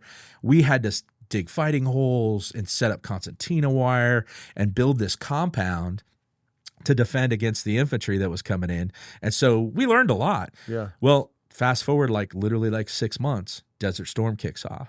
Oh, so they almost were like Training us for that. Okay. But we didn't even know. Okay. Didn't even know. So the day that we found out that we're deploying for Desert Storm, Saddam invades Kuwait. I'm at the barracks going on leave. I had met my soon-to-be wife, and we had planned a trip to go from San Diego to Colorado. She was going to meet my family. I already had met her family. We had been together for 6 months, and I was going to take leave. My birthday is August 4th. It was going to be around my birthday. August 3rd is when he invaded, so we were going to bounce. I remember laying in the rack at the barracks, and it was a Friday, and somebody pounds on my door. They're like, "Riley, get up." And I was like, I go to the door, and I'm like, "What? I'm on leave. Why are you bothering me?" You got duty. And they're like, "You got to go to the head shed, now." And I was like, "Okay." I was like, "Do I have to be in uniform?" They're like, "Nope, just go to the head shed now." I was like, "What's going on?" "Can't tell you." So me and a couple other dudes, we roll over to the head shed. We walk in there, and the officers are all bouncing around. This staff NCOICs are all bouncing around, and the top calls us in. He's like, "Come in here." He's like, "We're going to war, boys." And I'm like, "I'm on leave." You're like, "You guys are going to war. Yeah. I'm going home." And so he's How like, did that go over? He's like, "Stand by. You're going to get a briefing." And I'm like, "Okay." So the lieutenant comes in, and they literally have a map of Saudi Arabia, the whole Gulf, and they give us a briefing of what happened. And they're like, "We're deploying to this airfield. We're packing up the gear. We're going to support, the 3rd Marine Aircraft Wing at this airfield. This is what we're doing." And I'm just like, my head is spinning. I'm like, what the fuck is going on here? I'm on leave, bro. I got to sign out and pick up my papers, and I'm going. They're like, "Nope." Oh, you're not going." literally the day you're leaving for Yeah. leave, the war breaks out. Yeah. Oh, Yeah. shit. I was supposed to literally go to the head yeah. shed. Sign your papers and you're going out. My girlfriend was working that day. I'm picking her up from her house up in Orange County, and we're headed east to Colorado. And they're like, "Nope, you're not going anywhere." And I'm just like, oh my gosh. So we're getting this whole briefing, and I'm sitting here thinking, how can I get out of going to war? So I started asking questions, and I'm like, from what I understand, with all of our gear, it takes 12 141s to deploy our detachment. And we have 4 detachments in our squadron. Our whole squadron is deploying. I said, 12 141s. I said, and we've got to pack up the gear. That's not going to happen overnight. Nobody thinks of this in the Marine Corps. Yeah. Nobody gives us any thought. Well, Desert Storm was the first mass movement Yeah. since Vietnam. Yeah. So, that was, 1990. So it had been 16 years since, major deployments had happened. Whole generations of Marines had Cycled passed. out. Yep. Yeah. So, so they're like, "Okay, hold on." So the top goes in and talks to the lieutenant and is like, "Hey, Riley's supposed to go on leave. It's Friday. We'll figure this out. You know, it's going to take some time. He's driving so he can come back. It's Colorado. It's not that far, blah, blah, blah. And so they finally capitulate and let me go on leave. That's the most Marine Corps shit. Just knee-jerk reaction. The sky is falling. Cancel everything. We all need to sit here for the next 3 weeks waiting for a word. Yeah. That's the most Marine Corps shit. Yes, absolutely. And so I go pick up my girlfriend at the time, my fiance, and I'm like, hey, look, I don't know if you watched the news, but there's some shit going down, and I'm probably going to have to come back from leave early, and we're going to go to war. And of course, she's crying and, you know, and all that. So we drive to Colorado. It was Friday when we left. We get there on Saturday. We have a nice time with my mom, blah, blah, blah. My family, we're doing all the Colorado things. Casa Bonita. We used to do Casa Bonita. I don't know if you ever heard of that. It's on South Park. Big deal. Yeah, there's some stories there. Fast forward. Probably won't get to that today. The Coors plant, that was like a staple for our family. Anybody came out from the Midwest, we took them to the Coors brewery, got some samples and stuff. It was always a big deal. And we do all that. The Coors brewery's up like what, in Golden or whatever? Yeah, we had a bunch of tournaments up there, didn't we? Yeah, we would. What's that? The School of Art or whatever? Mines. School of Mines. Yeah, where they compete. We fought a lot up in that. Oh, really? In that That's valley. cool. Yeah, they won a bunch of tournaments in there. It's really pretty. The up whole in area. those Beautiful. foothills. Yeah. Anyway, sorry. That was no. It's all good. So we wake up Monday morning, and I forget where we were going to go, but we're all getting ready and eating breakfast, and the phone rings, and it's my command back at Pendleton. Oh, you never should have answered that. Well, my mom answered it, and she's like, "David, it's for you." I'm not here. No, let's say. I go over there, and it's this Lance Corporal, and he's like, "Corporal Riley," and I was like, "Yeah." He's like, "You're being recalled. You need to get back to Pendleton like ASAP." And I was like, "Fuck, okay. All right, here's the call." I said, all right, it's going to take me a couple hours. We'll pack up all our shit and we'll hit the road. And it's like a 16-hour drive. You know, I'll be there tomorrow. He's like, nope, you got to be here now. This is a Lance Corporal. This is the most Marine Corps shit. Like, mind you, this Lance Corporal was a sergeant who got busted down because he popped hot for weed. So he's kind of a shitbird anyway. That's why he's calling people. Yeah. And so I'm like, put Top on the line. So Top gets on the line. I'm like, hey, Top, what's going on? This idiot is telling me that I need to get back ASAP, which means I'm going to have to walk up to United Airlines and buy a ticket for like $600 one way. And I'm a corporal, dude. I'm broke as fuck. And I'm like, I can't afford to do that. I'm not going to put that on a credit card. And he's like, all right, stand by. He goes, let me talk to the lieutenant. We'll figure this out. I was like, all right. He's like, stay by the phone. So he calls me back in a little bit, like a half hour, and he's like, all right, you need to find a flight back here. And I'm like, Top, are you fucking serious? He's like, figure it out. I said, all right, I'll call you back. So I hang up the phone. Well, in Denver, there was a retired master guns that I knew, and he was like old retired, like Korea War old retired. But he was such a pillar in the Marine community, in the military community in Colorado. I was like, man, maybe he's got to connect. I could get like a flight. So I call him and I'm like, hey, Top, here's my situation. And of course, it's all over the news. Everybody knows that we're going to war with Saddam. And he's like, let me make some calls. He calls me back like 15 minutes later. He's like, the next phone call you get's going to be from a Air Force major. We've got a C-12 that's going to fly you from Peterson Air Force Base in Colorado Springs to Camp Pendleton direct. That's nice. I'm like, I'm a fucking corporal, dude. I'm not like an officer. I don't have any rank or anything, but charter me a private flight. All right, I'm down. So I'm like, sweet. So I hang up. This major calls me. He's like, Corporal Riley? I'm like, yes, sir. He's a major so-and-so. You need to be at Peterson Air Force Base at this time with all your gear ready to roll, blah, blah, blah. We're going to put you on a flight. I'm going to fly you personally out to Camp Pendleton. I was like, fucking A, that's sweet. So I hang up the phone. And I start thinking about it. Well, how the fuck am I going to get my fiance back to Camp Pendleton? She's from Orange County. I can't just ditch her there. Yeah.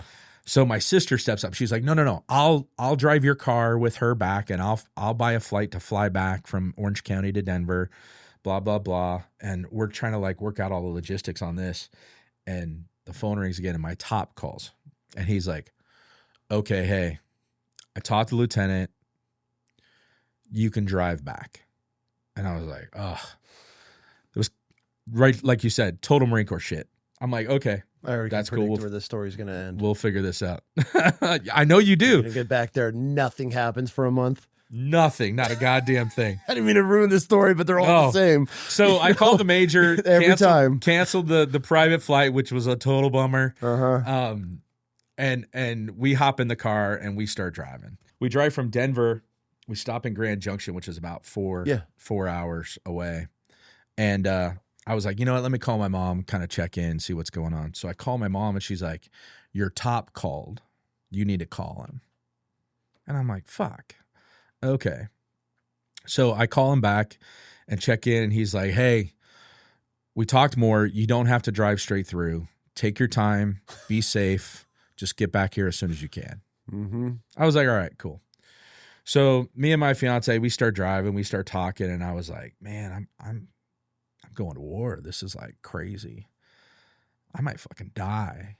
And I said, do you want to stop in Vegas and just get married? We're already engaged. Let's just get married. And so you can get my life insurance instead of my folks. This is the most Marine question. Oh, totally. This is the epitome of Marines. I love this. Yeah.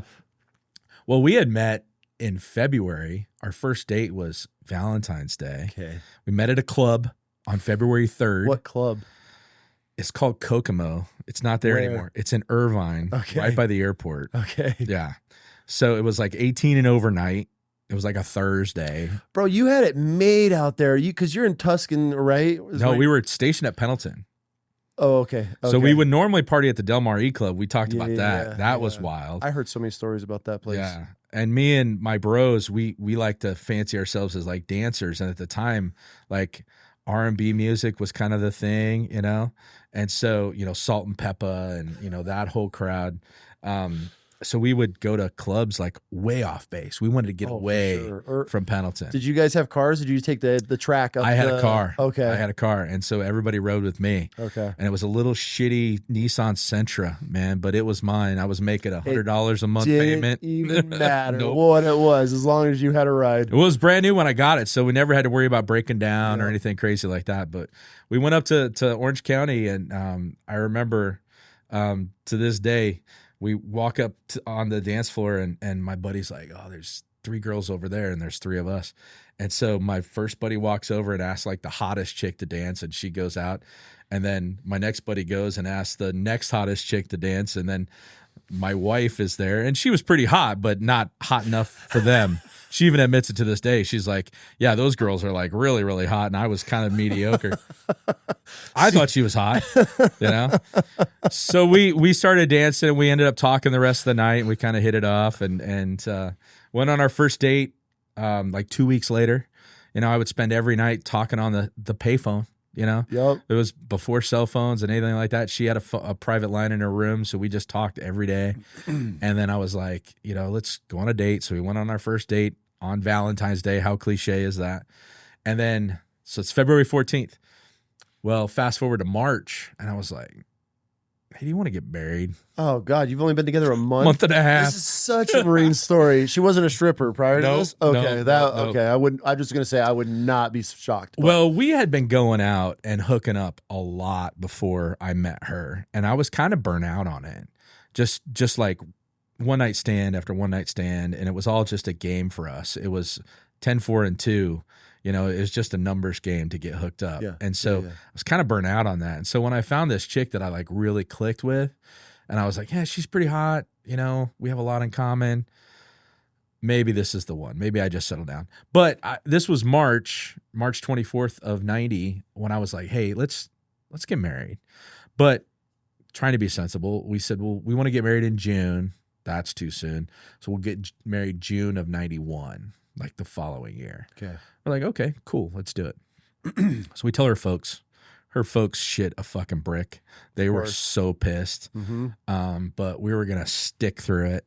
And so we continue doing our thing, hanging out and stuff in the summer, and then I go to pick her up, and on the way back from Colorado, I was like, you know, let's just get married at the Justice of the Peace. You know, let's just get a license.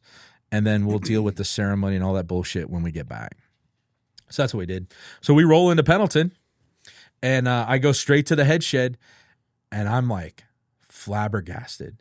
All of my bros are all sitting around in the office on their gear, like waiting for a truck. And I was like, holy fuck. I guess like this is like real. And so I walk in and I'm like, what's going on? And they're like, dude, we're just like, hurry up and wait. We're just sitting here. It's been like this for like 2 days. We packed up the gear in like 48 hours and we've just been sitting here all day, every day, waiting. And I'm like, oh, this is fucked. So I go see the top and I was like, big news. We got married in Vegas. And he's like, what the fuck? So he calls up because we had stopped in Vegas over the night. So Vegas to Pendleton was like 3-4 hours. So we got there pretty early in the day. Yeah. So he's like, well, now you got to go fucking do more paperwork.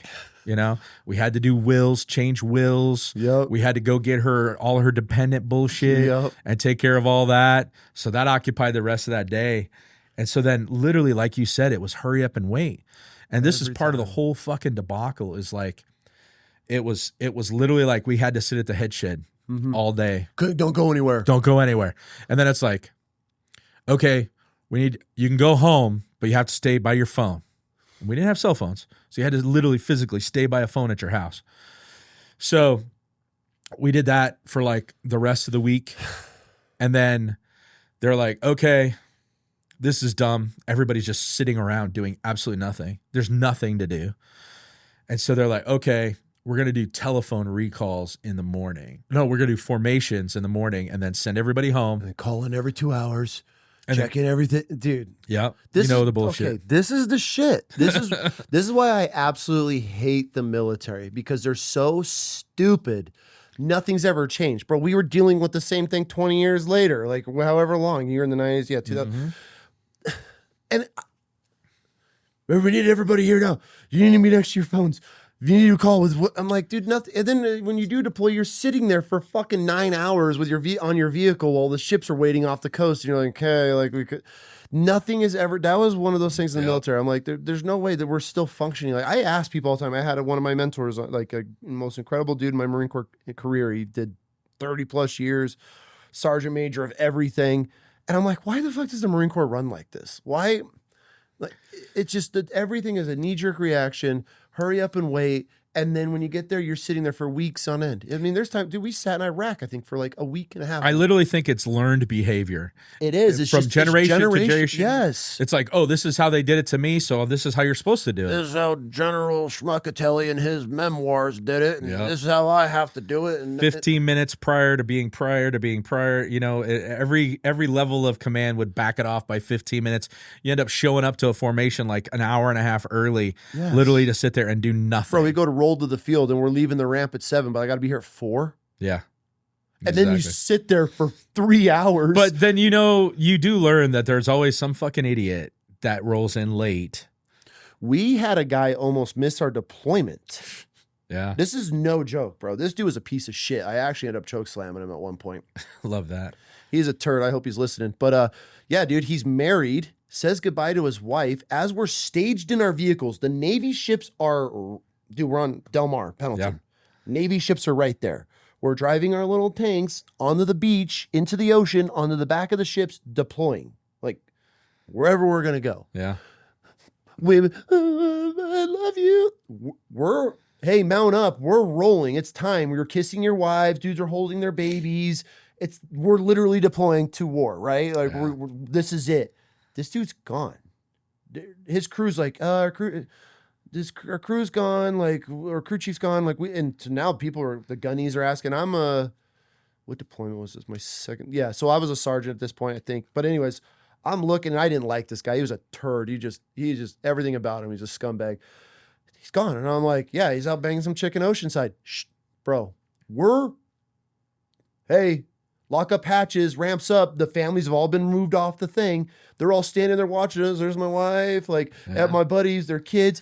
No crew chief on this vehicle. He comes rolling up in a car, jumping out, putting on his blouse as his vehicle's rolling off the ramp, about to go down the strip to the beach. Like he climbs up. Oh, dude, you want to talk about shit show? Yeah, that dude was almost missed. But there's always one Marine. This is why we have to be here 3 days prior, because your dumbass said goodbye to your wife, then went out in Oceanside, was banging your side chick, and almost missed the whole deployment movement to the ships to leave. That's crazy. Always one, dude. Yeah. So we're just kind of chilling and doing this recall bullshit.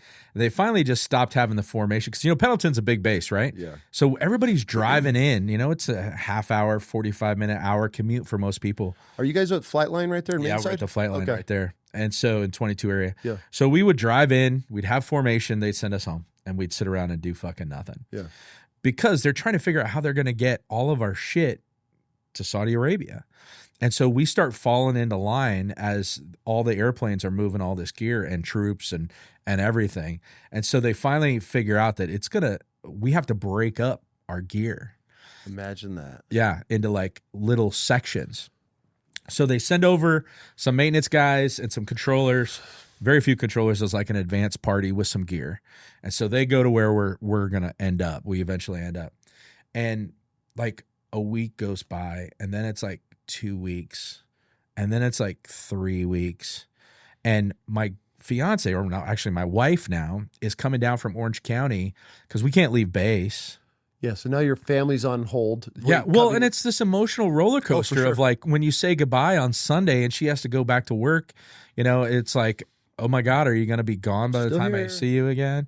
Yeah, so it's this emotional roller coaster. So about a month into this, they pipe up, and after the advanced party got there, they said, we need more like worker bees. We need more controllers. Because in my deployable unit, until the gear gets set up, controllers don't do shit. Yeah. So we were like the worker bees. We helped the technicians like lay out the cables and dig fighting holes and do all that bullshit. So they're like, we need more worker. We need controllers. And so the command comes down and says, hey, we need 10 controllers to leave. And so I looked at my buddy Benny and I was like, dude, let's just get this fucking party going. I'm tired of this bullshit. He's like, yeah, let's do it. So we packed up all our gear, and I remember they had our barracks rooms, and we were a small detachment. I think we had like 12 barracks rooms and like a big barracks, and we were kind of separate from everything.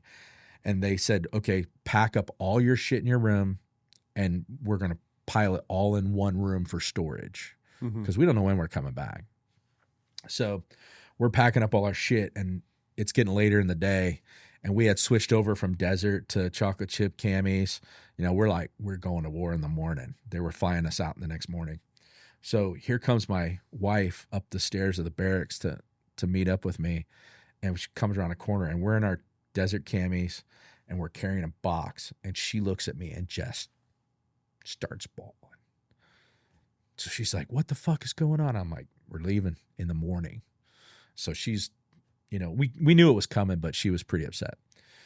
So we end up spending the whole night together, stayed awake the whole night, just holding each other, kind of like, realizing that this could be it kind of thing. My command was really cool because they let her drive my car to El Toro where we were going to leave. Yeah. But they had like a 15-passenger van they were going to make us all get into, and they're like, nah, go ahead and ride with her. That's cool. So she comes up with us and literally sits on the flight line until it gets to the point they're like, okay, we're going to load our shit on the bird. She needs to leave. Yeah. So we said our goodbyes. Anyway, so that was like one of the only logical things we did that entire time was like, all right, let's get this on. Oh, for sure. I want to talk your deployment, but we're running out of time. Okay.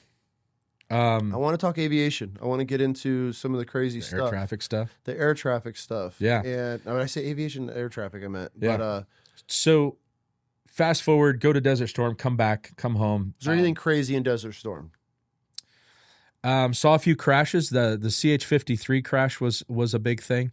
When I saw this? Yeah. 253s. Collided? No.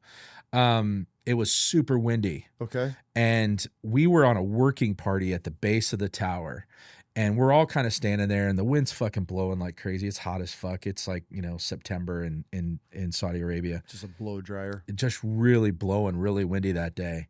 And I remember looking over and hearing these 53s powering up, and they were taking off in a formation.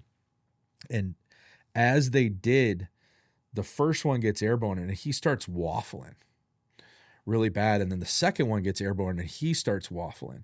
And all of a sudden, the second one just rolls and slams back into the ground. They were only a couple 100 feet, so it wasn't very high. And when they did, That's pretty high. Well, yeah, relatively. Yeah, yeah. I feel like falling 40 feet out of a Yeah. helicopter is pretty high. Right. Yeah. And so this helicopter just smashes. The lead got powered up. I think the Dash 2 with the wind and the wake turbulence from the lead, everything was just bad. And so when it slammed in the ground, big fireball. And so we're at this working party, and it's probably 500 yards from us. And we all see it. Everybody reacts, and we all start running, to see what we can do to help this situation. The crash fire rescue guys are deploying, and we're getting over there. And as we get over there, rounds start cooking off in this fire. Oh, no shit. And so people are yelling, "Get back, get back." Everybody got off the helicopter safely, primarily because when they crashed, it broke in two. And so troops were like running out the middle, Oh, no shit. where it was cracked open. Yeah. Because the tailgate was down, but a lot of guys were going out that way. There was just people everywhere. So they're like, "Get back, get back." And these rounds start coming on. There's just like big fire, just black smoke. It was kind of wild. And we really ended up not doing anything, but standing there watching this helicopter burn. And this is a CH-53? Yeah. So the big boys? Big boys, full of fuel. No shit. They were moving troops up towards the front. And that was from Jubail, Saudi Arabia, which I was at two different bases. That was at King Abdulaziz. Kind of a trippy place. When they deployed us, they said, "Okay, we're going to put the Harriers over at King Abdulaziz," which was like about 10 miles from the base we ended up at. And they had a soccer stadium there that the Royal Navy, the Royal Saudi soccer team had built this stadium. Yeah. And they built an airfield immediately adjacent to it to handle the King 747. So he could just fly in watch the game. Well, that's what they did. He flew in. The Saudi soccer team lost that first game, and the King said, "You'll never play in this stadium again." So this brand new soccer stadium ended up sitting empty. So they gave it to the Marines when we deployed over there.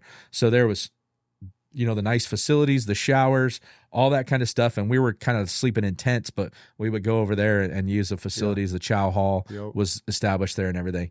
Kind of wild.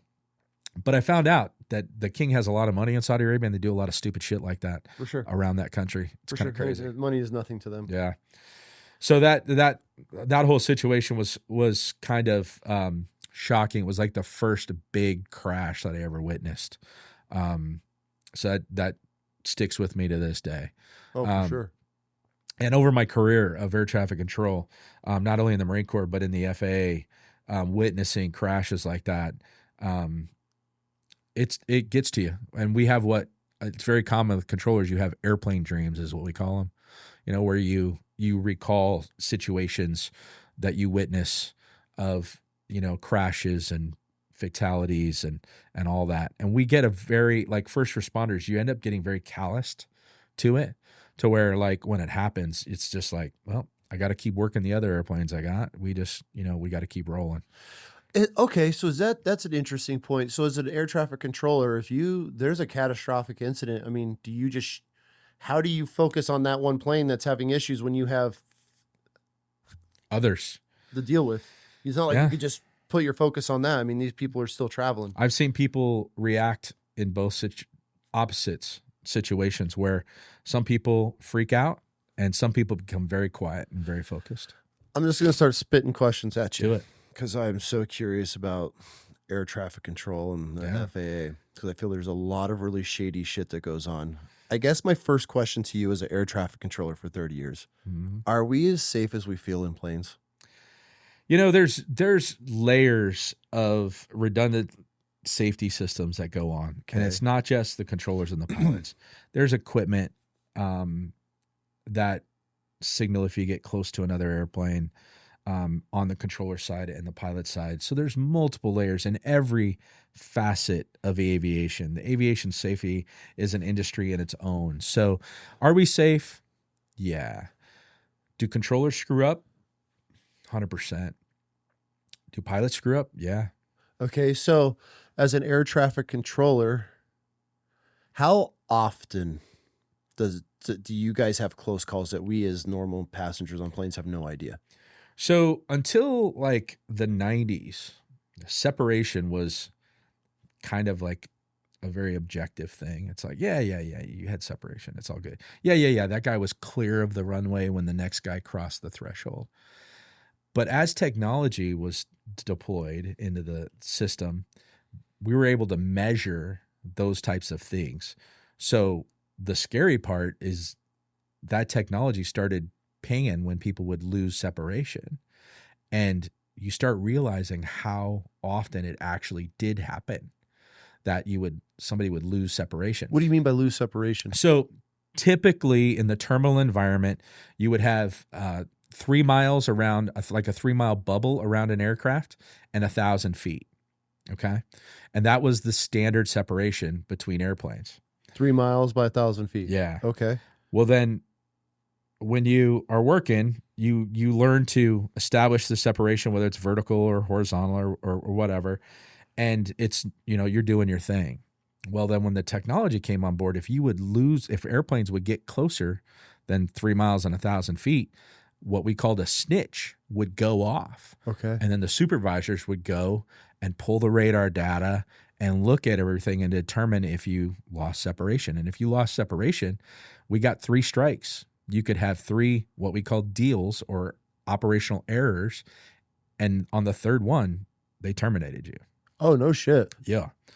So before they measured it like that, if you had an operational error, you lost separation, it was usually a pretty big deal and it was pretty obvious, but all the little ones would never get discovered, swept under the rug. I mean, I was involved in some situations where it was like, let's just hope that the tape recordings get recorded over before this thing gets found out. Oh, like what?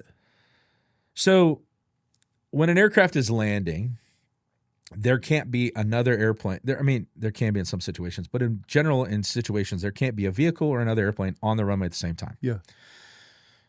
Every once in a while, you'd have like a vehicle crossing, a mile or 2 down the runway, and they wouldn't quite get past the line when this guy's like landing. Yeah. They're still a couple miles apart on the runway, but technically it's not right. And you'd kind of look the other way and just be like, no big deal. No big deal. No harm, no foul.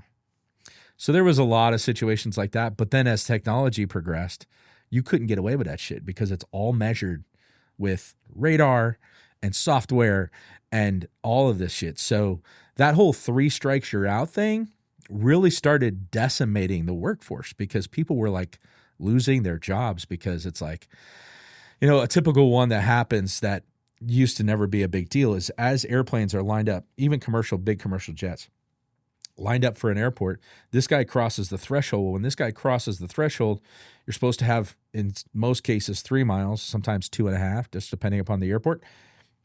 And if you broke that 3 miles or that 2.5, an alarm would go off. And it was a deal. Even though they're flying the same way, it's safe. Okay. But they started measuring it like that. Yeah. So there were a lot of people that were like having these compression errors is what we call it, because this guy starts slowing way down the winds and then this guy catches up, that they were losing people left and right. Okay. Because they're like, okay, wait a second, we've got to figure something out.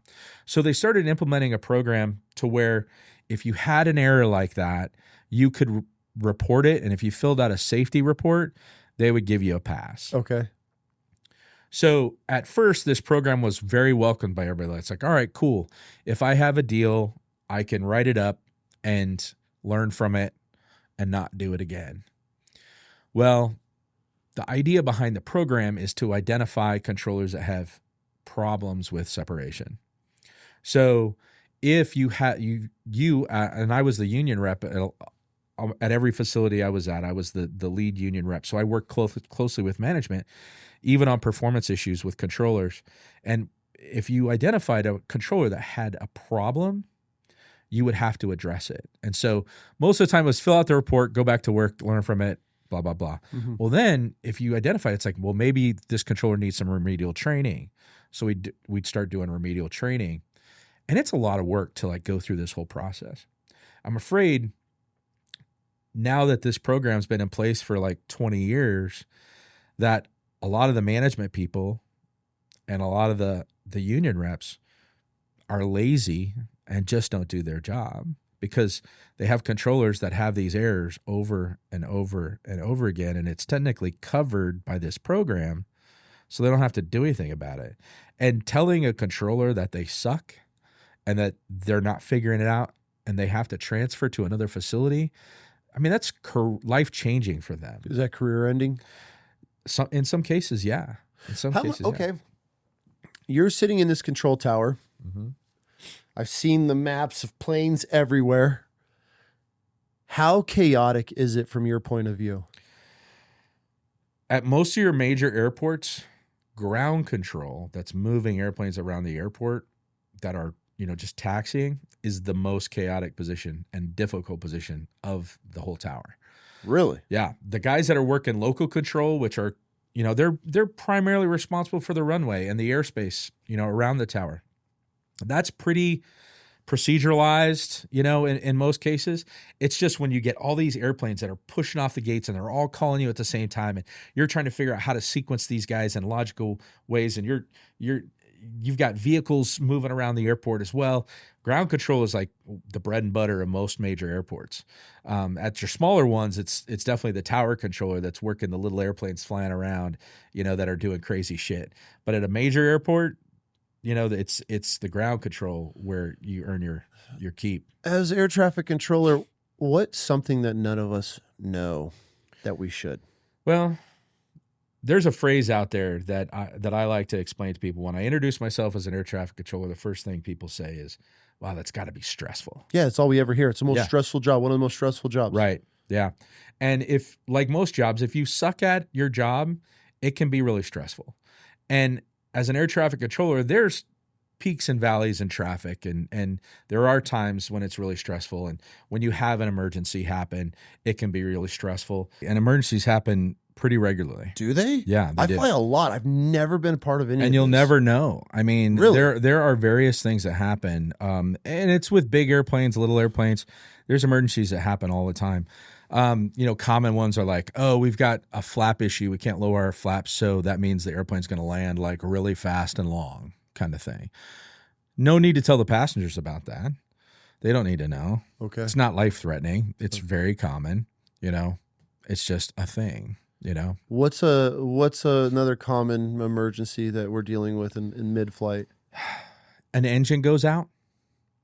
That airplanes are designed to fly on one engine, and that's why they have two as a backup. So if an engine goes out, it's technically an emergency and they need to get priority, because what happens if the other one goes out? You don't know what the root problem of the first engine going out is, that it could affect the second engine. So it's an emergency.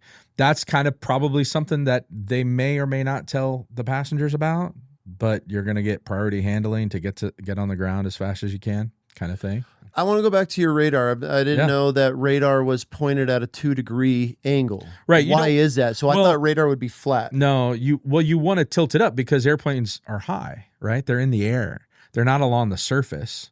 So as you get closer to the airport, you get into that cone of radar as it's scanning. Here's an example. When I was at Camp Pendleton, I mentioned that our radar was a mobile radar. Yeah. So we didn't have it. It wasn't on like a big tower. It was on the ground. Yep. Well, the airport at Camp Pendleton is in like a valley. I don't know if you remember that. So we put the radar, our mobile radar, right on the airport, right in between the runway and the taxiway. Yeah. And we had pretty good coverage in that valley, but if you got behind a hill or something, we couldn't see you. So if you were on the coast, we couldn't see you because there's big mountain there. So then when they got the station radar, they put it up on a mountain. And it covers everything? Right, except the fact underneath. Yeah, underneath of it, because it has to go out at like a 1-degree angle, and then it was so much higher than the airfield itself. At some point, as you were working these airplanes in and at an altitude, you would lose them. Is that why in Top Gun they always fly like 3 feet over the ground? Yeah. And because they got to get under the radar? Yeah, and same way with like helicopters doing special ops. They call it map of the earth, where you're just kind of cruising along.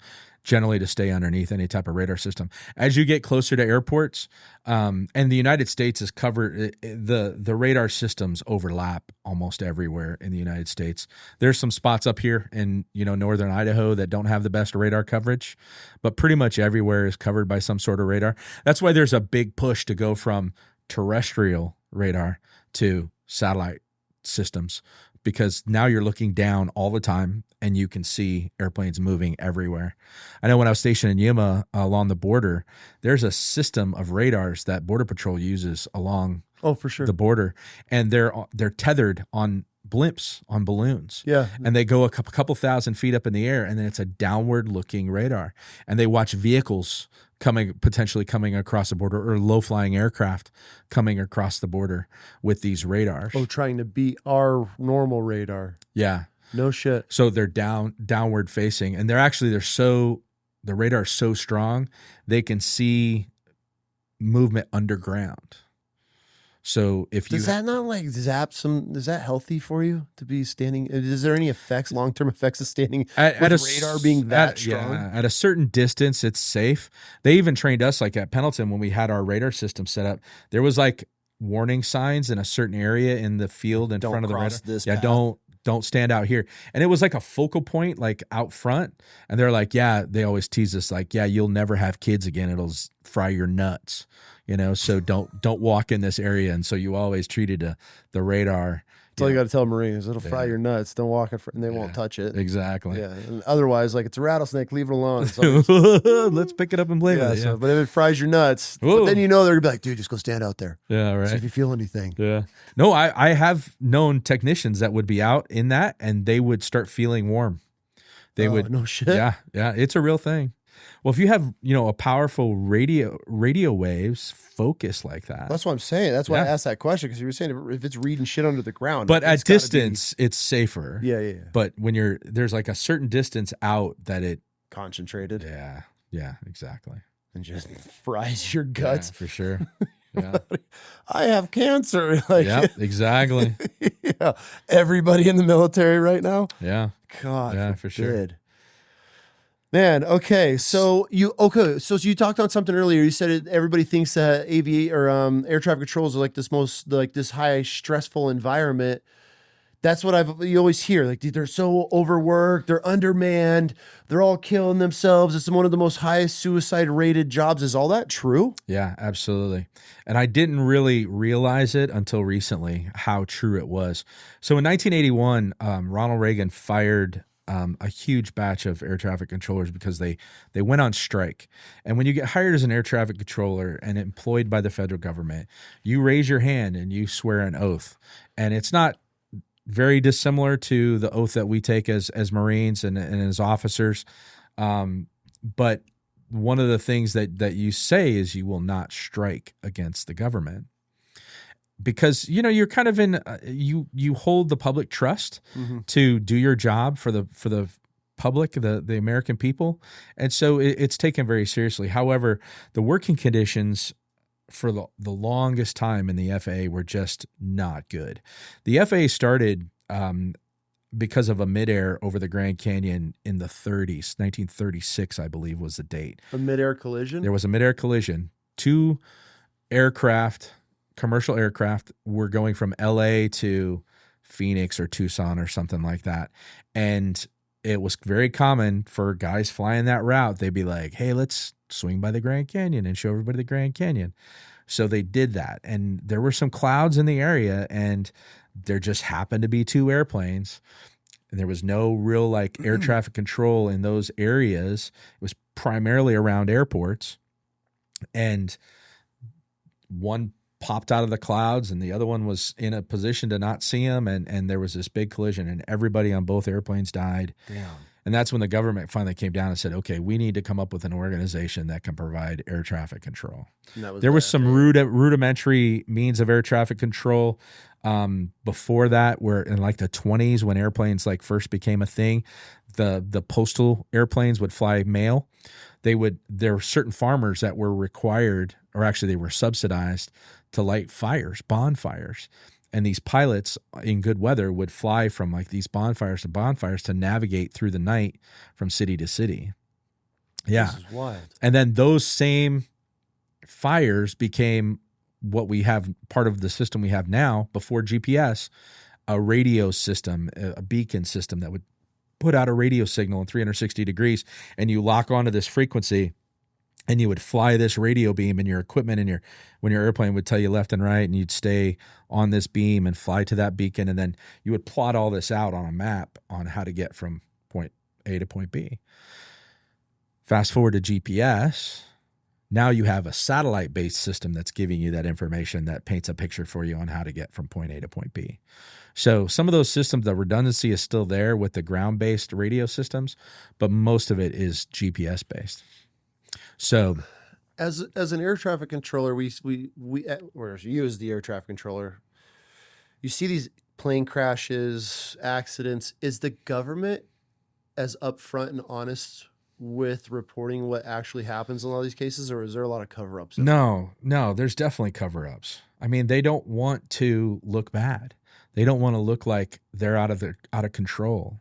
They don't want to look like they don't know what they're doing. Are they actually out of control and not knowing what they're doing? Is this all? Are we just getting on planes and just praying every time? Yeah, the phrase I use is air traffic controllers. We solve problems you don't even know you have, because you're just oblivious, sitting there watching your latest show on your phone while you're flying through the sky, and you could be involved in a situation that you never even knew about. Like other planes coming at. Yeah. How is it when there's been times where I'm looking out a window and a plane right underneath us? Yeah. But that doesn't look like it's a 3 mile buffer. Well, it's 1,000 feet. Oh, okay. Yeah. Underneath, you're talking 3 mile laterally. Okay. Yeah. Okay. Yeah.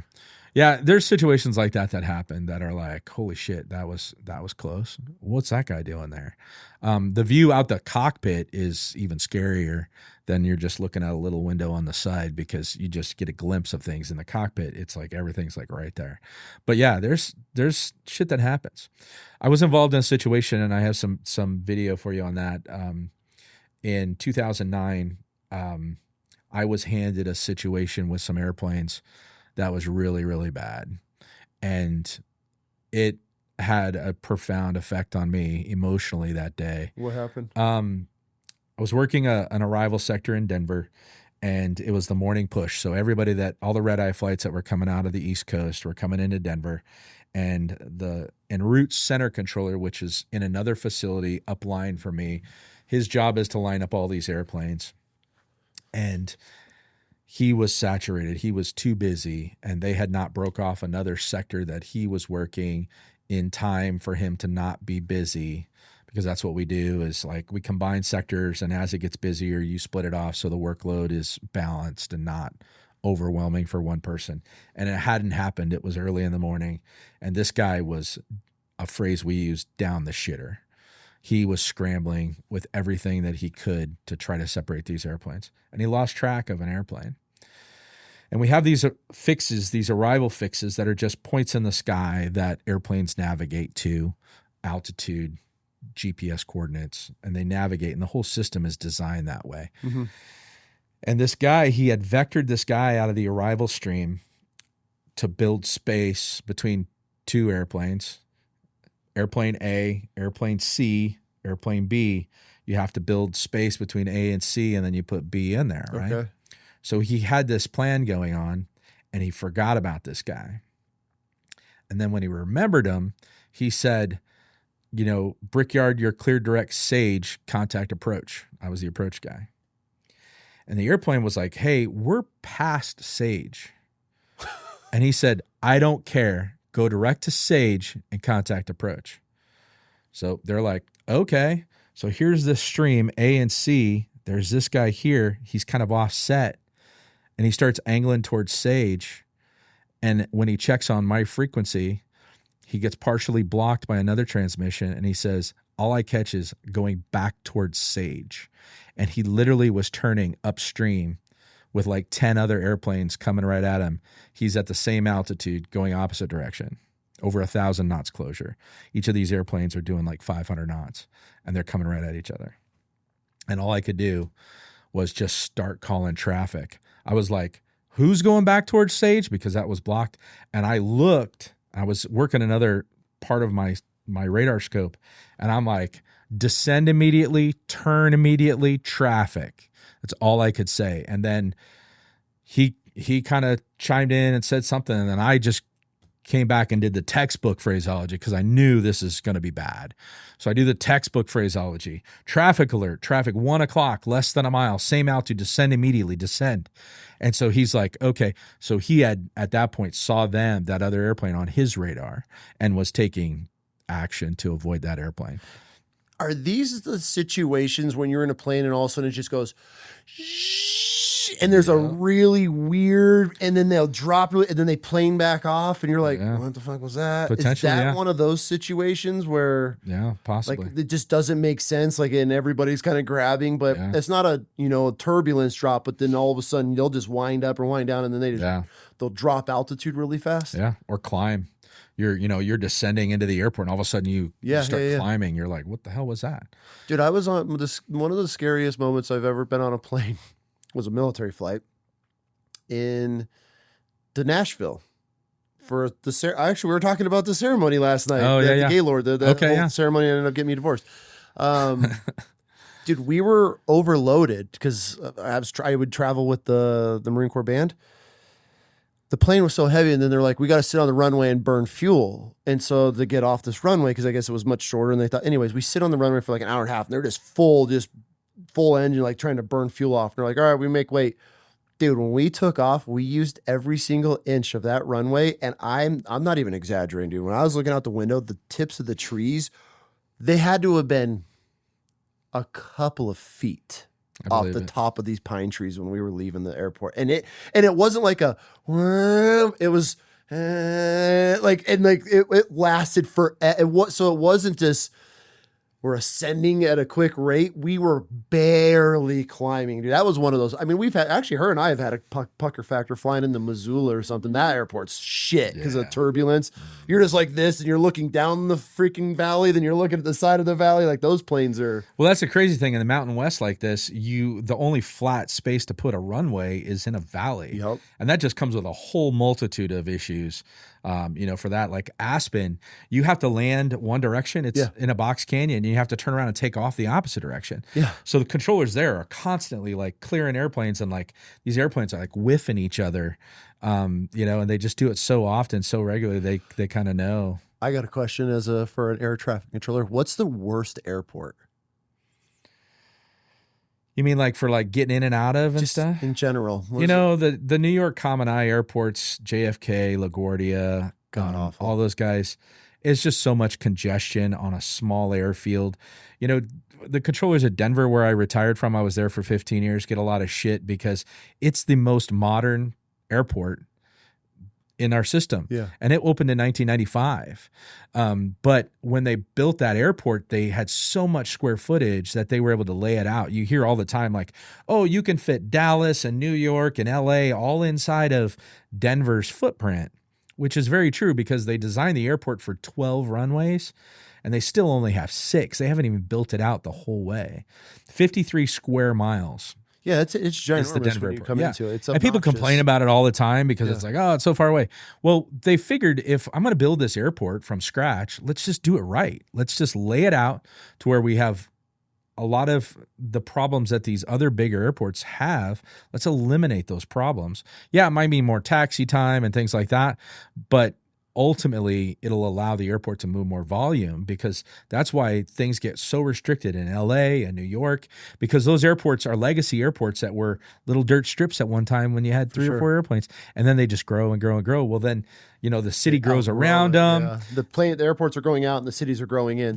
So you're very limited on what you can and how many runways you can have and all of that. So I would say those are probably your worst airports. Denver gets accolades all the time, even though whenever weather affects it, everybody cries and complains all the time. And recently there were some situations, but it has the reputation of being able to accept a lot of airplanes in a very short amount of time. Have you ever been on the radio with pilots or listened to pilots as a plane's going down? Have you? Sure have. In the Marine Corps, like listening to that? It's traumatizing. It really is. I mean, you're listening to, people screaming on the way down kind of thing. Sometimes that's a natural reaction. Pilots will just key the microphone while they're, panicking on the way down. And you have to listen to this? Yep. It's traumatizing. It I don't want to say it happens all the time, but it's always a big concern, when you're having, when there's a Mayday call, what's going on. And I mean, you hope you never hear that, but it happens. I had in the Marine Corps pilots out in restricted areas doing maneuvers, eject from their airplanes. You had a pilot eject from an airplane? Oh yeah, a couple times. Yeah. What's that? What's the protocol and what's that like? They just basically call Mayday and say that they're ejecting. And then just goes silent on call. You try to mark where they are for search and rescue to try to track them down and hope for the best. With a fighter jet like that, they got parachutes and stuff. So the odds of them surviving are pretty high. But there's also situations where, the pilots will just write it in, and you hear the Mayday call and, you're trying to figure out what's going on. They're trying to communicate with you. There's a common saying in aviation as a pilot is aviate, so fly the airplane, navigate, get it to go in where you need it to go, and communicate. So in a lot of emergency situations, they don't even get to communicate. They're just trying to make the airplane stay airborne, and they're scrambling to do that. And talking to the controllers is like the last thing you do. That's why a lot of situations you have very limited information about the incident. MH370 we could think of that went out over the ocean, the Indian Ocean. There's no comms on that. There's a lot of situations where airplanes crash and you never hear from the crew. That's why like the cockpit voice recorder is so important because, they're usually talking to each other. They're not talking to air traffic. They're trying to save their life and everybody on. There's a situation in Denver, and we were working airplanes, and I was clearing guys for takeoff and doing my thing. And a buddy of mine, Rand, who is actually a follower of your podcast, surprisingly, I noticed it last night, and I hit him up and told him I was going to be with you today. He was like, "Oh, that's so cool." Anyway, he was working behind me, and we were jaw jacking, and I turned around and looked away, and he goes, "Holy shit!" And I look out, and there's a Boeing 777, which is a really big airplane, like 350 people on board. This guy is in a full-on bank at low altitude, and I'm like, "Holy shit!" And the only thing I could think of is like something happened. And this is all just happening simultaneously. I had put an aircraft in position on the runway. As he's rolling down, it's illegal to put somebody in behind him and lock and load him, what we call it. And then when you get the appropriate separation, you clear this next guy. So he's ready to go. So as this guy's doing this and my buddy's yelling, "Holy shit," and I'm trying to figure out what's going on, this guy says, "Hey, tower, there's a fire on the side of the runway." And I'm like, "What?" And so I pick up my binos and I'm trying to look. And then the airport operations happen to be out there. A guy in a pickup truck is like, "Hey, tower, runway 25's closed. We have a fire along the runway." This guy is still like doing this maneuver, turn into the north, because he was taking off due west out of Denver. And their engine out procedure for United Airlines is to turn to a 360 heading and get as much altitude as you can and then figure out what's going on. So again, these airplanes are designed to fly on one engine, but this guy was going to Honolulu. So he was fully loaded with gas, super heavy, full of passengers and baggage, and he was struggling to climb. Got airborne. So what happened, come to find out, is he told me he lost his right engine, and the turbine in his engine exploded as he was accelerating down the runway. But he had passed a speed that's called V1, which is velocity 1, which is a speed that you have to decide at V1 whether you're going to rotate or put on the brakes. And they had enough speed to get, the nose had started to come up at V1, so he chose to get airborne. And he did on one engine. But he had enough thrust going to get airborne, but he was super heavy. And so he lost that engine completely. And when the turbine exploded, the parts shot out the back of the engine and caught the grass along the edge of the runway on fire just that quick. Oh, for sure. Yeah. Especially out there, if it's summertime or whatever, it's just a kindling box. Then there was just tons of debris on the runway from this airplane just like exploding. So that happens. How, from air traffic control standpoint, how bad does that start just snowballing in reverse? Because now you're shutting that runway down for parts, for fire. Now everything just starts just stacking at that point. And then how do you guys ever catch up? Do you almost have to wait for the day to clear? Because once you get behind, all the flights are screwed. Everybody's delayed. They're rerouting shit everywhere. Does that all fall on you guys? Or is that airlines? It definitely has an effect on everything in the system. Yeah. Not only that, but when this guy did this turn to this due north, that's in conflict with airplanes that were landing on another runway. Okay. So I sent the first guy that I knew was going to be a conflict. I sent him around, and here this guy is like turning, angling towards into him, barely climbing, and I have to like clear out other airplanes just to get the hell out of the way of this guy. You got to give him priority. So that was a thing. And then, once he leveled off or we were able to get comms with him again, he told us what was going on. He ended up going up like 50 miles north of Denver and flying around in circles on one engine because they're designed to do that until he could figure out what was going on. And he ended up being super heavy because he's got a lot of gas. They ended up dumping some fuel and they came back. And when he came back, because that engine had exploded, when they landed, a bunch of shit foughted another runway. So we had 2 runways that were foughted that were shut down for a couple hours while they cleaned all this up. But where do these planes dump their fuel? How do they dump fuel? They have a fuel dumping system. And it just dumps over. Yeah, you know how gas is. It just evaporates. So when you're doing fuel dumping, there's a separation requirement. So you can't have any airplanes like less than 2,000 feet below an aircraft that's dumping. It evaporates that fast. It just turns into a mist, and so it won't affect anything. I mean, it's bad for the environment and the ozone. But speaking of environment and ozone, what do you think of cloud seeding? They do it for weather, yeah. Like in areas that don't have rain, they can control that. Well, yeah, they try. It doesn't always work, but I've heard of it. But like chemtrails, not a thing. You don't think so? No, not at all. Not at all. Really? Yeah, not at all. It's not a thing. It's kind of an inside joke. I mean, there's pilots that'll put like little labels over switches in the cockpit that say chemtrails, and people think that that's like a thing, and it's not. The contrails that you see from an airplane are literally contrails, and they're caused by moisture, superheated gases, and things like that. It's not chemicals. Why do some of them never go away? Because what makes a difference between one plane going across the sky and you could see a normal exhaust, you could tell the difference. Why is it when you could put a time lapse on them, these things just stretch and then they just sit there and linger, and then within hours the sky's turning gray, the whole entire thing changes? How does that's just coincidence? Yeah, and it really is. And contrails will stay long because it basically becomes a cloud. Because what's in that cloud? Nothing. It's superheated moisture coming off the engine. But you can literally have others crossing each other, right? Yeah. Some disappear right away. It depends upon the altitudes. So one of the things that really kind of clued me into this when I was in the Marine Corps, we would get daily briefs, and the pilots would get daily briefs on the levels of contrails, because the weather guys know the humidity and the temperatures, and they can predict at what flight levels contrails will happen. Well, why is it important to military airplanes? Well, when you're cruising in to attack the enemy, you don't want a big old white line behind you. So they organize their flights to stay out of the contrails.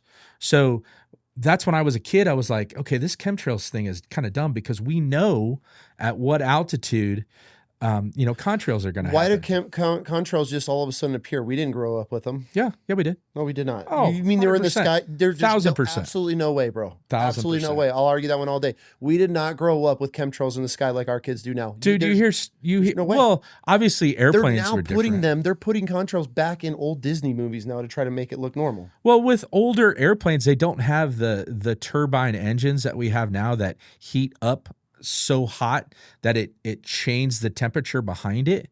That's what it is that the heat coming off of these engines changes the temperature of the air behind the airplane. Why does some turn off and turn on? Because of they have videos of them just starting. Right. And it's all based on how much moisture there is in the air, on whether or not it's going to be heated up enough to form the contrail. You deny that we grew up with the same amount of chemtrails that they're in the sky today. I don't ever. Well, first off, there's no chemicals being deployed. I'm going to argue that one. Go for it. I'm 100%. There's people that have tested things and stuff falling in the blue water and trapped in tarps. Like and they're testing chemicals that are on the roofs and all this weird particles and debris. Where is that coming from? So having been in the military and I have worked U-2 airplanes, spy aircraft that are transiting across my airspace. I have worked numerous military flights. I've been involved in military operations for years. And even as a civilian air traffic controller, you're involved in military operations. Is never a thing. Never a thing. I don't buy it. I don't buy it. I don't. There's no way. I don't. There's so much heavy. You cannot go outside and not look in the sky and see trails now. Okay, so if that was a thing, like most conspiracies are not coming true, by the way. Okay, so like most conspiracies, if it was a thing, if chemtrails were a thing, the hundreds and thousands of people that would have to be actively involved in doing that over the decades, and for something to not leak out or actually be found true, I mean, come on. But we can compare that to all of our politicians that are diddling children. Well, yeah, but I mean, they're not coming out by the hundreds. Well, I mean, are they? I mean, I think we're getting to that point where we're going to start finding out. But now we're getting to the point where we're start finding out about just like aliens. I mean, everybody's all like, "Oh, there's aliens," and all these decades and decades where none of this stuff is like, where's the evidence? Show me the evidence. Just like with the 2020 election. Okay, it was tampered with. Show me the evidence. I want to see the evidence. Same way with chemtrails. But there is evidence. Yeah, ish. I don't know. I don't think so. Really? I've never once considered chemtrails a thing. It's kind of comical when I hear about it. We did not grow up with them, and now they're just everywhere. Well, airplanes are different. I get that they're different, and the combustion and turbines and all that bullshit. But it's just there's the way that they linger. Anyways, we don't have much time. I want to stay on this though, but it's okay. Speaking of aliens, have you ever picked up anything weird on one of your radars? No. See, I'm not a UFO guy. I think aliens are demons. That's a more spirit thing for me. I don't believe I don't believe that shit. Right? Who knows? But that's nothing. I mean, there could be. I mean, I'm hearing some stories recently with new propulsion systems and things like that. These objects that are traveling at. Yeah. Okay, so this is something I saw a video. This is weird. I don't know if I should tell it. I sit in my backyard at night and I drink. I'm a tea drinker. I don't drink coffee. Same. And I sit out late at night in my garden. I sit in the same spot. There has been something 3 times now that has gone over my house at a supersonic speed where it almost sounds like the fastest drone you've ever heard in your life. But every time it's gone over, my eyes immediately went to the exact, it's almost on a path. It wasn't like over here.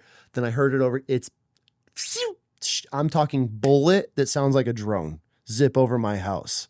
It was just really fascinating that all 3 times my eyes went to the same exact spot, like where it passed over a tree.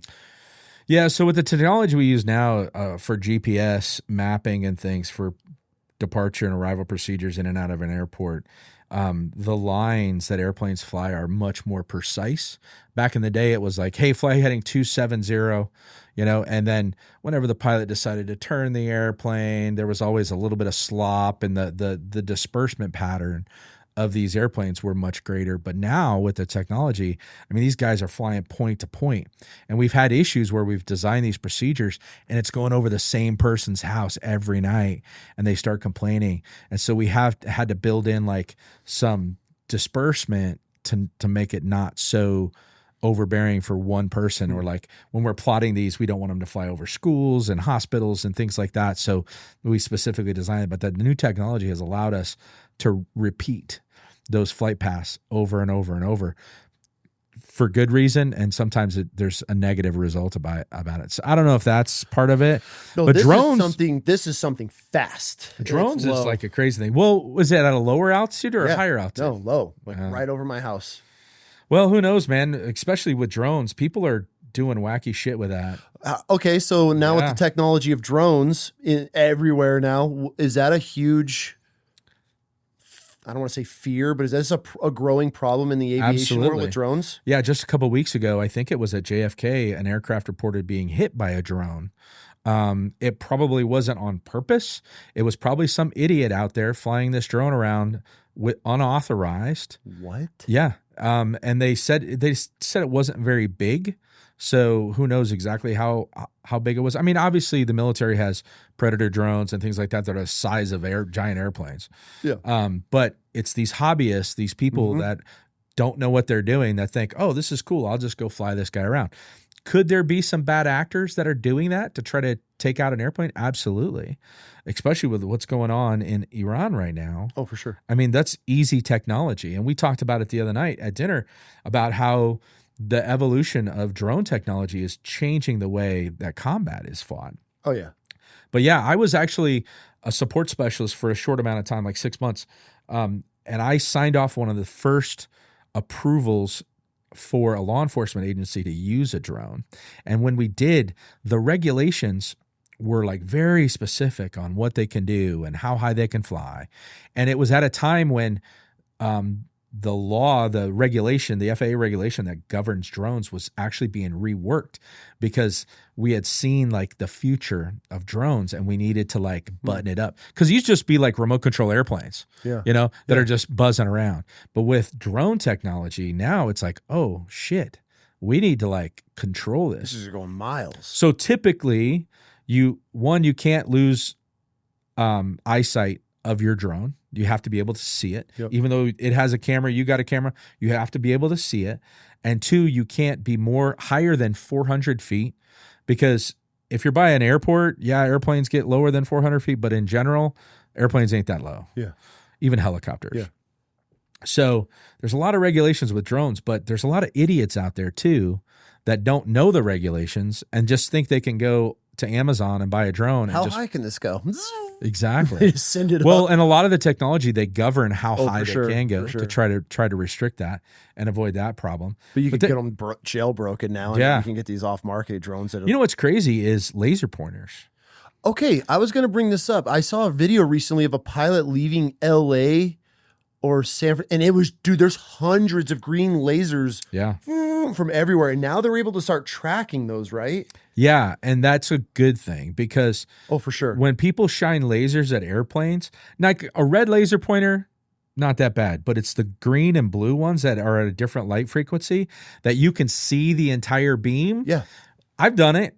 It's pretty badass. I mean, I haven't shined it in an airplane, but you can project it up into the sky pretty far. And if there's any type of moisture or clouds, it goes for a long ways. Just like if you have smoke and you're shooting with a green laser or something. Yeah.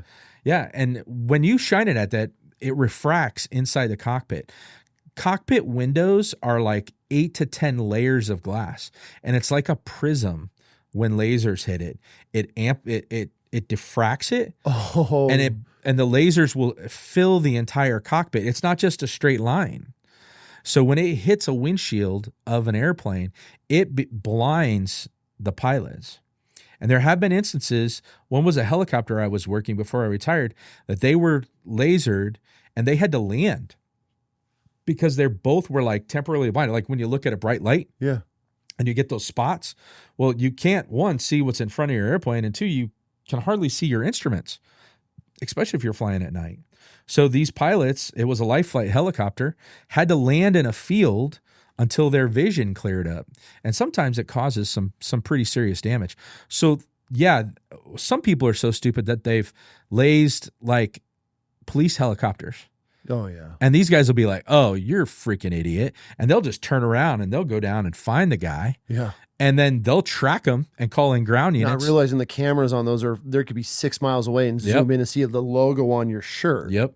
And so they'll track those guys and arrest them appropriately. I'm down for that type of stuff. Yeah. That's just stupid. I mean, I'm all about like having fun and shooting fireworks off, doing dumb shit, but when you're shining lasers inside of planes, and most people don't even realize that how harmful it is. For sure. They're just thinking, oh, look, it's cool. I can see the line and it goes towards this airplane. Look in the sky. Look, it's an airplane. Yeah, but they don't realize it. Pilots are up there like, oh my God, trying to survive. Okay, we're about running out of time with you, but I got a couple more questions. Dude, it's been 3 hours already. It goes quick. It's crazy, yeah. It goes fast. I knew it would. AI. Do you see the future of AI taking over air traffic control positions? Will we ever be to the point that you think we trust it fully? Or does this always be a half AI, half man? How do you see the future of it? We already have AI in air traffic control. So what's AI? Artificial intelligence. It's a computer that's programmed to do a job. And in air traffic control, it's usually programmed to do a specific job. And it goes back to what I was talking about, where it measures airplanes. We have that technology where we didn't have that before. We have programs and systems that predict like how many airplanes are going to be in one sector at a particular time.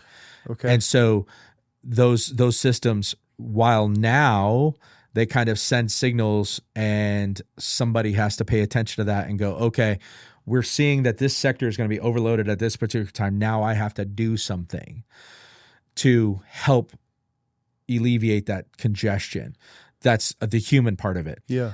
In the future, the systems that we use that are AI will probably automatically do something to slow airplanes down that are in the air. They'll send an automatic message that says, hey, you need to reduce your speed by X number of knots to relieve that type of congestion.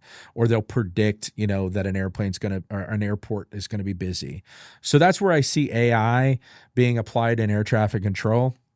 But with the controller looking out the window, making sure that the runway is clear, using a ground-based radar that's looking at the runway before he allows an airplane to land or take off, I think that's always going to be the human part.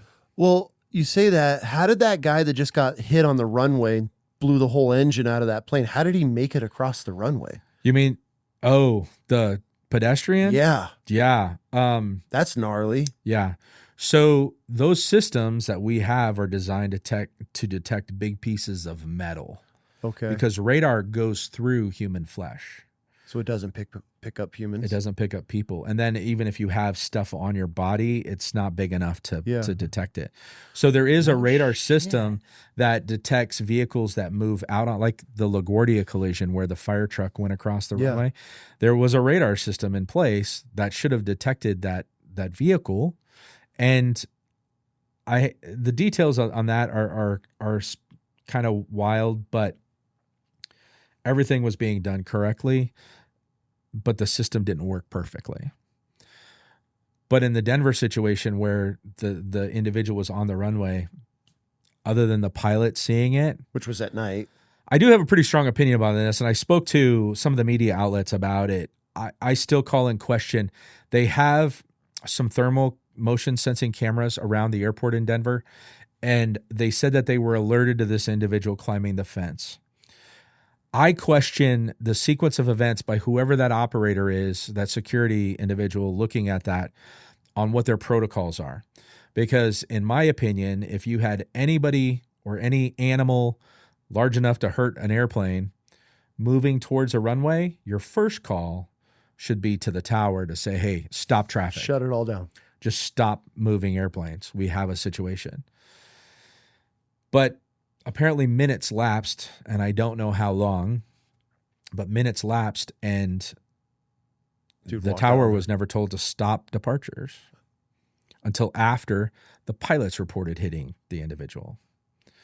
So what do these pilots do? They immediately just shutting everything down? Yeah, that's all you can do. I wonder what that feels like. They ingested him into the aircraft. Yeah, it sucked him up. So that engine immediately failed. So they had no choice but to stop. Can you imagine being on that plane? No, not at all. They felt that. And it was really stupid too. I mean, I don't know who made the call to evacuate out the right side of the airplane, but they deployed the chutes and everybody was going down like right next to that engine. And actually, if you watch photos and videos from later, they moved everybody away from that engine, primarily because they foamed it because it was on fire. But for minutes until the firefighters got out there, people are taking pictures and doing stupid shit. I personally would have just evacuated out, but the other side, the engine wasn't that on fire to where, you had to do it immediately. I would have just had everybody go out that side to avoid that. But of course, situations, it's chaotic. It's a tragic situation. And I had seen people walk out on the runway at Denver before, at Prescott when I worked there. People just think I'm going from point A to point B, and then this chain link fence is not going to stop me, so I'll just hop the fence. But if you've ever been out on a runway, you can't see airplanes because there's curvatures in the runway. Oh, okay. And a lot of times, especially if it's a little airplane, they're miles away from you. And then you just think, I'm just walking across this, 50-foot runway. It's no big deal. And all of a sudden there's an airplane using the runway there. Yeah. So it's kind of crazy. It happens a lot more often. Now at the major airports, usually not. Little ones though. But I was working in Denver, and I talked about this after this one. It didn't really surprise me when I was talking to some of the media. We had a guy, the rental car facility is just right adjacent. You cross a road and there's the fence line. Somebody had tried to steal a rental car and fled on foot. So the security guys are chasing him, and he just went running straight line, got to the fence, hopped the fence. And I had an airplane that was taking off, and he's like, hey, Tower, by the way, I want to let you know there's a guy out on the runway. And we're like, what? And just like simultaneously, the phones are ringing, and they're like, hey, stop departures. There's a guy running on the runway. And the law enforcement were like driving out there and arrested him standing in the middle of the runway. Yeah. You don't even realize it. But you talk about that Denver situation, and it brings to light something I really want to touch on. Yeah, let's finish on this. Yeah, for sure. The gal that was working that aircraft that night, she has since taken a medical retirement because it was very traumatizing for her, even though she wasn't directly involved. But being involved in those types of situations, like I said, with like first responders and, obviously combat veterans and things like that, controllers are affected by what they do because of the toll on the human lives it has. Is it the responsibility part that they think do they feel at fault? I mean, you never know, right? You just never know. Because you hear about all these controllers now killing themselves. Like it's like a rising thing in the industry, and it's like, is it that bad? Like, what are they dealing with? Is that stressful? Is it endless hours? I mean, are you guys understaffed? What? It goes back to what I was talking about in the strike. It was very stressful then, and the FAA has never fully staffed the system since the strike in 81. We've always been short controllers. My entire 22-year career in the FAA, we were short controllers. Because what happened is when they fired all the controllers, it created a vacuum. And so a lot of military guys, myself included, when I got out of the military, I went to the FAA. And so it was just this natural progression, and you're trying to constantly fill these billets of air traffic controllers. And the FAA, I blame the FAA because Congress does a fairly good job on allocating the money to hire air traffic controllers. It's when they play football, they play ball with it, and they kick it back and forth and play political games with it, which is a whole big problem in itself. But when the FAA gets fully funded, the FAA then takes control of the money. And then whoever is the administrator at the time, it now becomes whatever their priorities are. It's all the corruption and everything else that goes on. Absolutely. It's like, well, my buddy owns a big company over here that has a program, so we'll fund that. And yeah, we don't need as many controllers. And this administration just did it recently. They did this big, we have this huge controller shortage, so let's evaluate what's going on. And they come out with this new workforce plan and say, we thought we needed 15,000 controllers, but we really only need 13,000. And so they just start fudging the numbers to make it look like a win in one case or another. They're fielding all this new technology, and the Secretary of Transportation is out there just bragging about, we installed 460 new radars and blah, blah, blah, and all this stuff. And it's like, that's those programs have been in place for years developing. It takes 10 years to field new technology in the FAA because the design and procurement process just takes so long, government contracting. Everybody's got to have their hand in it. All that bullshit. But then like these programs will get approved and they'll start going on, and then somebody will say, you know what? We're going to hold off on that. We're not going to finish that program. We're not going to deploy that technology. And they rechannel the money somewhere else. So that's part of the problem with the staffing is they're not hiring controllers fast enough and making controllers. Because if you went to air traffic control school tomorrow, it's probably going to be like 3 years until you're a controller. The training process, that OJT process, is so long because there's only 8 hours in the day that the training process until the people training you are comfortable with letting you work on your own because you now have enough knowledge to separate airplanes takes so long. And a lot of the administrations that come in, we're going to run the FAA like a business, and they act like they're just going to hand out headsets at the door and people are going to be working airplanes, and it doesn't work like that. Interesting. Yeah, and so they've neglected the FAA. I'm not going to say it's the administration, left or right. It's the FAA that usually screws it up and not meeting their hiring goals. Not to mention that this administration is doing this big hiring push. They're trying to hire as many people as they can. The GAO, the Government Accounting Office, did a 5-year study from 2017 to 2022 on the hiring practice of the FAA.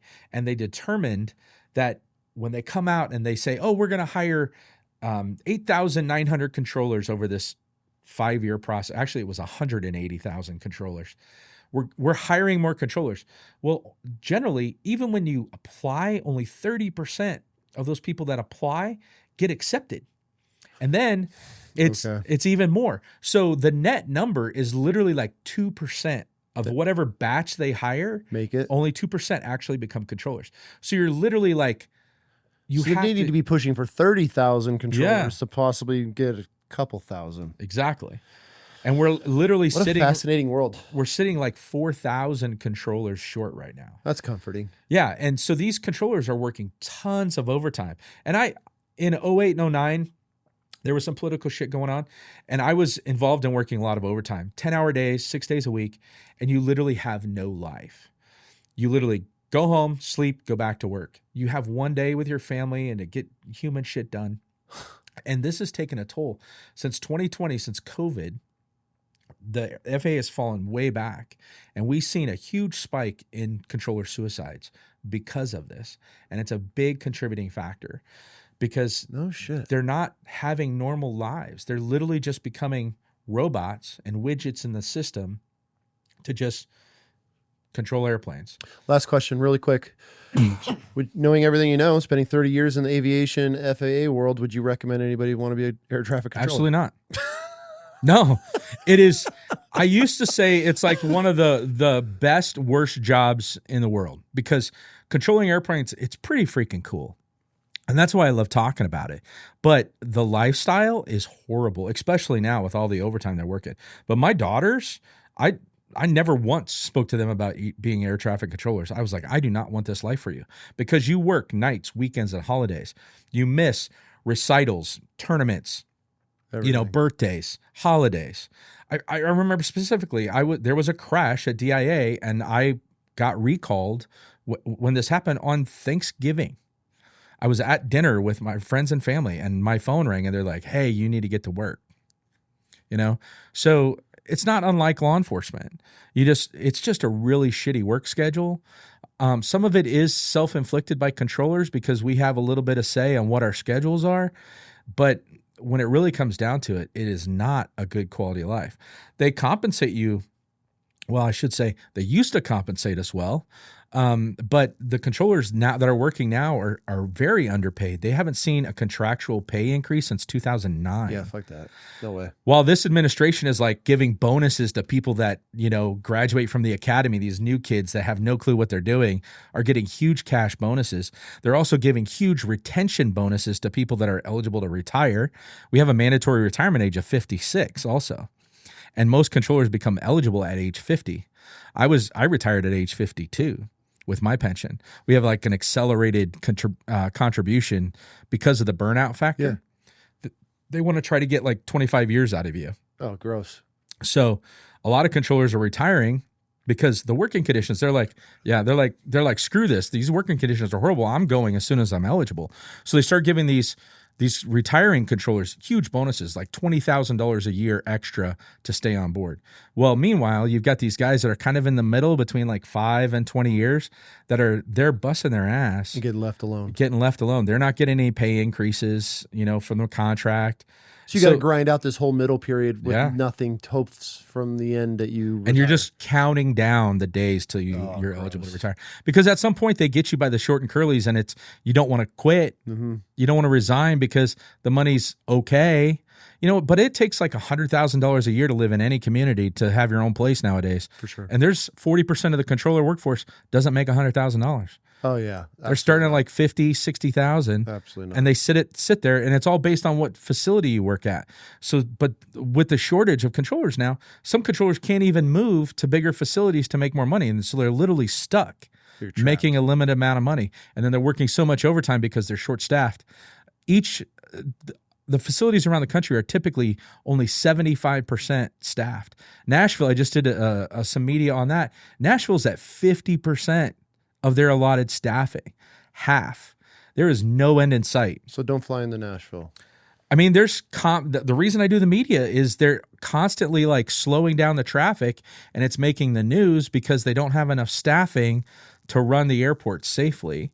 So they have to push back on the airplanes to slow it down because they only have a certain number of controllers. It's a big problem. When you talk about shit happening, there was a situation in Nashville that happened that was contributed to staffing.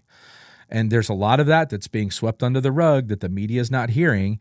You hear about the big things, the crashes, the DC midair. There's some shit I question on that. Great to have you back on. We didn't even touch on any of this stuff. None of it. Dude, I got to stop you, man. We got to get you to the airport. Speaking of flying. So, dude, that burned up. You got stories for days. I didn't even know where we're going to go with air traffic. We haven't even talked about country music and my involvement in that. Nothing, bro. Yeah, I got to get you out of here. So, well, I guess we're going to have a round 2 then. Yeah, I'd love to, man. We didn't even touch on the second part of your life. Yeah. And that's the crazy thing about my story is that, I had this whole aviation career in air traffic control and then this music career that was a side hustle that I always did on the side, knowing that I would never be able to do anything with it. But it wasn't until 2020 when I retired from the FAA that I was like, okay, now I can work in country music full time, and that's kind of what I'm doing. My podcast called Honky Tonk World Podcast. Be sure to check that out. How do we find you? Where I'm on all the socials as Honky Tonk World Podcast, all the platforms, iHeart, Apple, Amazon. But I'm trying to merge that now with the aviation side of it. So I'm trying to expose because there's people in country music that I've known for years that have no idea that I was an air traffic controller, and then all my air traffic controllers buddies didn't even know that I worked in country music as an artist manager, as a vocalist, a songwriter. Now I have songwriting. We're gonna have credits. a round 2 with you. Yeah, let's do it, man. Dude, we didn't even crack into I don't even think we touched the surface on you. So. And I want to get you on my podcast too. You're out of Nashville, or I shoot in Nashville. Yeah. Okay, yeah. Next time I'm rolling through there. It's a great excuse. Conversation. But thanks for having me, brother. I appreciate it. I appreciate you, dude. Damn, that was the fastest 3 hours. I think I have 2:55 on the dot. That goes